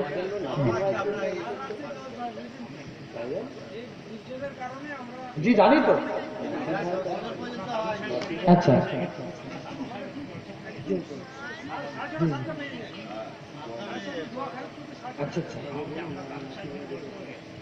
আচ্ছা আমার ভাই নাসির ভাই রিকোয়েস্ট করছে আর 10টা মিনিট আপনাদের কাছে বলছি ইনশাল্লাহ। আমার বাপ ভাইরা তারা ভাবতে হবে যুবক ভাই বোন, তাহলে চিন্তা করে দেখেন আজকে আমি আপনাদের কাছে রিকোয়েস্ট করে বলবো, আমার এখান থেকে একজন কেউ বাপ আছেন হাত তুলে বলবেন আমি আর কোনোদিন দাড়ি কাটবো না? হাত তুলে দেখাতে পারেন, লজ্জার কোনো কারণ নাই, আপনাকে দেখারও কেউ নাই। ছেলের মতো করে ভাইয়ের মতো করে বলছি, একজনকে বলবেন আমি নবীর সুন্নাত দাড়ি রাখবো, কোনোদিন এই দাড়িতে ফুল চালাবো না। আলহামদুলিল্লাহ আপনি দেখবেন তো নারেই তাকবীর, নারেই তাকবীর। দেখেন আমার এই বার্তার ওসিলায় কিন্তু এই মাহফিলকে আল্লাহ কবুল করে নেবে, জোরে বলবেন। কথা বুঝতে পারছেন? নবীর সুন্নাত যত বেশি বেশি আমরা হকের দিকে ন্যায়ের দিকে ফিরে আসবো আল্লাহ অবশ্যই কবুল করে নেবে। দেখবেন এই দাড়ি রেখে যদি কবরে যায় আল্লাহ অবশ্যই, আল্লাহ আপনার আমার জন্য আল্লাহ অবশ্যই নাজাত দিয়ে দিবেন। কথা বুঝতে পারছেন আমার বাপ ভাইরা? তাহলে আপনাকে আমাকে সাথে সাথে দেখবেন বাড়িতে মা বাপ আছে, মা বাপের দিকে খেয়াল করবেন। সমাজে আছে দেখবেন অনেক টাইমে হয়ে যায় ভাই আমরা দাঁত থাকতে দাঁতের মর্যাদা বুঝি না, ঠিক না ভুল করছি? যতদিন ছেলেদের বিয়ে হয়নি ততদিন থাকে মা বাপের, বিয়ে হয়ে গেলে মা বাপকে ভুলে যায়, ঠিক না ভুল করছি? আছে না নাই এমন ছেলে? হচ্ছে না হয়নি বাস্তব বলেন আমার বাপ ভাইরা যুবকেরা? কেননা খুব বুঝার বিষয় আছে, আপনাকে আমাকে ভাবতে হবে। ছেলেরা দেখবেন আপনার কেননা মা বাপের কোনো খেদমতি নাই, তবে আমি বলে দিয়ে যাই প্রতিটা মা বাপের যে ছেলেরা হক মানবে তার আগে কিন্তু ছেলেদেরকে মা বাপের হক আগে, মা বাপকে ছেলেদের হক মানতে হবে, ঠিক না ভুল বলছি? তুমি মা বাপ ছেলেদের হকে ফাঁকি দিয়েছো, তোমার হক ফাঁকি দিবেন, ঠিক না ভুল বলছি? রাসূলুল্লাহ বলছেন এক বুড়ো ব্যক্তি হযরত ওমর হুজুরের কাছে যে বলছে হুজুর আমার ছেলে আমাকে খুব মারধর করছে, ছেলে একদম আমাকে দেখে না, বলছে যাও তোমার ছেলেকে ডেকে নিয়ে এসো। ছেলেকে ডেকে নিয়ে এসে তুই তোর বাপকে দেখিনি, ব্যাপার কি? বলছে হুজুর কেন আমি আমার বাপকে দেখিনি, এই জন্য আমার বাপ আল্লাহ রসুল বলছে বাবা জানিস আল্লাহ রসুল বলছে রিদ্দু রাব্বি ফি রিদুল ওলাদি ওয়াসাকতু রাব্বি ফি সাকতুল ওলাদি, পিতামাতার সন্তুষ্টি আল্লাহর সন্তুষ্টি, পিতামাতার অসন্তুষ্টি আল্লাহর অসন্তুষ্টি, তুই তোর মা বাপকে দেখিনি, ব্যাপার কি? বলছে হুজুর আমি কি আমার বাপ মাকে দেখবো না, আমার বাপই তো আমার একটা হক মানে না। বলছে কেমন? বলছে হুজুর আমার বাপ আমার নাম রেখেছে কসাই, পাড়া ছেলেদের সঙ্গে খেলা করতে যাই সবাই কসাই কসাই করে রাখা, আমার মনে কত দুঃখ হয়। এক ছেলে তার এক বাপ তার ছেলের নাম রেখেছে প্র্যাকটিক্যাল বলেন, কি নাম বললাম? বলেন বলেন। এখন হুজুরের কাছে পড়তে পাঠিয়েছে, হুজুর জিজ্ঞেস করছে কচি তোর নাম কি? বলছে বলেন। হুজুর তো খেপে লাল হয়ে যাচ্ছে, ঠিক করে বল তোর নাম কি? বলছে বলেন। বলছে তোকে লাস্ট বার জিজ্ঞেস করছি তোর নাম কি বল? বলছে বলে। হুজুর এবার ডাস্টার নিয়ে এক ডাস্টার দিয়েছে, বেয়াদব তোকে সেই থেকে নাম জিজ্ঞেস করছি তোর নাম কি আর তুই বলেন বলেন করছিস? বলছে হুজুর আপনি আমার বিনা দোষে মারলেন। বলছি কেন? যে আমার বাপই তো আমার নাম রেখেছে বলেন। তাহলে আজ আপনাকে আমাকে ভাবতে হবে, ছেলেদের সুন্দর নামে নাম রাখেন, দেখবেন প্র্যাকটিক্যালি আপনার অনেক হিন্দু ঘরের আমার মা বোনেরা আছে দেখবেন কার্তিক মাসে ছেলে হলে কি নাম রাখে? কার্তিক রাখে না? আমাদের ঘরে আপনার নিয়ম চালু করে দিয়েছে। আপনার দেখবেন মারুতি গাড়িতে এক মা প্রেগনেন্ট অবস্থায় ছিল, মারুতি গাড়িতে করে আপনার হাসপাতালে নিয়ে যাচ্ছে, আল্লাহর হুকুম আমি দরবারে বসে আছি তাবিজ করতে এসছে, আমি জিজ্ঞেস করলাম তোমার কোচির নাম কি? বলছে মারুতি হোসেন। আমি চিন্তা করছি ছেলের নাম মারুতি হোসেন হলো কি করে? বলছে না এই মারুতি গাড়িতে হয়েছে তো এই জন্য আমি সব করে নাম রেখেছি। কথা বুঝতে পারছে? আমার বাপ ভাইরা সন্তানদের নাম আপনি সুন্দর নামে নাম রাখুন, নবীদের নাম অনুসারে নাম রাখুন। ছেলেদের নবীদের নাম অনুসারে নাম রাখলে জানিয়ে রাখবেন আপনার ছেলের নাম মুসা, নবীর নাম অনুসারে নাম রাখলেন ঈসা, নবীর নাম অনুসারে নাম রাখলেন, ওই ছেলে যদি জাহান্নামী হয় আল্লাহ নবীরা ফরিয়াদ করবে আল্লাহ আমাদের নামগুলো এদের মা বাপগুলো আমাদের সঙ্গে ভালোবেসে এদের নাম রেখেছে, আল্লাহ আল্লাহ তুমি এই সন্তানগুলোকে মাফ করে দাও আল্লাহ, এদের ওসিলায় আল্লাহ আজকের দিনে আল্লাহ তুমি সন্তানগুলোকে মাফ করে দিয়ে আল্লাহ এদের ওসিলায় আল্লাহ তুমি আমাদের নামের সঙ্গে মিলিয়ে নাম রাখার ওসিলায় সন্তানগুলোকে মাফ করে দাও, জোরে বলে। তাহলে সুন্দর নামে নাম রাখতে হবে। দ্বিতীয় নম্বর হলো ছেলেদেরকে দিনের নামাজের জন্য তালিম দিতে হবে। বলবে মা বাপ নিজেই নামাজ পড়ে না তো ছেলে মেয়েদেরকে কি বলবে? ঠিক না ভুল বলছি? এমনও সন্তান আছে মা বাপ ছেলে মেয়েদেরকে নামাজের জন্য তালিম দিবে। আল্লাহর ওলি শাহ ফরিদুদ্দিন রহমাতুল্লাহ আলাইহির আম্মা শিশুবেলায় ডাকছে, বাবা তুমি নামাজ পড়বে না? বলছে, মা নামাজ পড়লে আল্লাহ কি খাওয়াবে? বলছে, বাবা নামাজ পড়লে আল্লাহ মিষ্টি খাওয়াবে গো। বলছে, ঠিক আছে মা, তাহলে আমি নামাজ পড়বো। যাই, চলে গেছে বাড়িতে। যে আপনার ছেলে নামাজ পড়তে গেছে, যেই সিজদায় চলে গেছে, মা মনে মনে করছে ছেলেকে যদি কোনো কিছু মিষ্টি না দিই একে আর কোনোদিন নামাজ পড়ানো ধরা যাবে না। তাই মা কি করলো, একটা চিনির পেয়ালা তার সামনে রেখে দিয়ে বললো, বাবা তুমি নামাজ পড়ো। নামাজ থেকে যেই ছেলে ফারেক হয়েছে, দেখে সামনে চিনির পেয়ালা বসানো আছে, চিনি খেয়ে মাকে যেয়ে বলছে, মা আল্লাহ আমার নামাজ পড়া দেখে খুশি হয়ে মনে হচ্ছে চিনি পাঠিয়েছে, আমি আর কোনোদিন নামাজ ছাড়বো না। জোরে বলবেন। ছেলে নামাজ পড়া ধরে নিলেন। আর তার অনেক দিন হয়ে গেল, আর তার মা চিনি দিয়া বন্ধ করে দিয়েছে। যখন বুঝলো ছেলের আল্লাহর প্রতি মহব্বত চলে এসেছে, নামাজের প্রতি মহব্বত চলে এসেছে, আল্লাহ পাকের ওলি হযরতে শাহ ফরিদুদ্দিন রহমাতুল্লাহ আলাইহি বলেছিল, ও বাবা ফরিদুদ্দিন, তুমি কি এখন চিনি খেতে পারো? তুমি কি এখন কি মিষ্টি খেতে পারছো? হযরতে ফরিদুদ্দিন রহমাতুল্লাহ আলাইহি বলেছিলেন, ও জনমুখী মা, ও জনমুখী মা, আল্লাহ পাক আগের মতো আগে আমাকে চিনি খাইয়েছিল, এখন আল্লাহ পাক আগের মতো আমাকে মিষ্টি খাইয়ে থাকে। মা আমি কোনোদিন নামাজ ছাড়ব না। তাহলে সন্তানদের নাম এরকম ভাবে মা বাচ্চাদেরকে নামাজের জন্য তালিম দিচ্ছে। তৃতীয় নাম্বার হলো, সন্তানরা যখন প্রাপ্ত বয়স্ক হবে তাদেরকে যথা টাইমে বিবাহের বন্দোবস্ত করে দেওয়া। আল্লাহ না করুক কোনো গুনার কাজ করে ফেললে মা বাপকে গুনার ভাগিদার হতে হবে। কথা বুঝতে পারছেন? আল্লাহ যেন আমাদের সকলকে মাফ করেন, বলেন আল্লাহুম্মা আমিন। তবে মা বাপ যাই করুক, সন্তান হয়েছ, মা বাপের খেদমত করেন, আল্লাহর জান্নাত পেয়ে যাবেন। আরেকটু জোরে হবে না?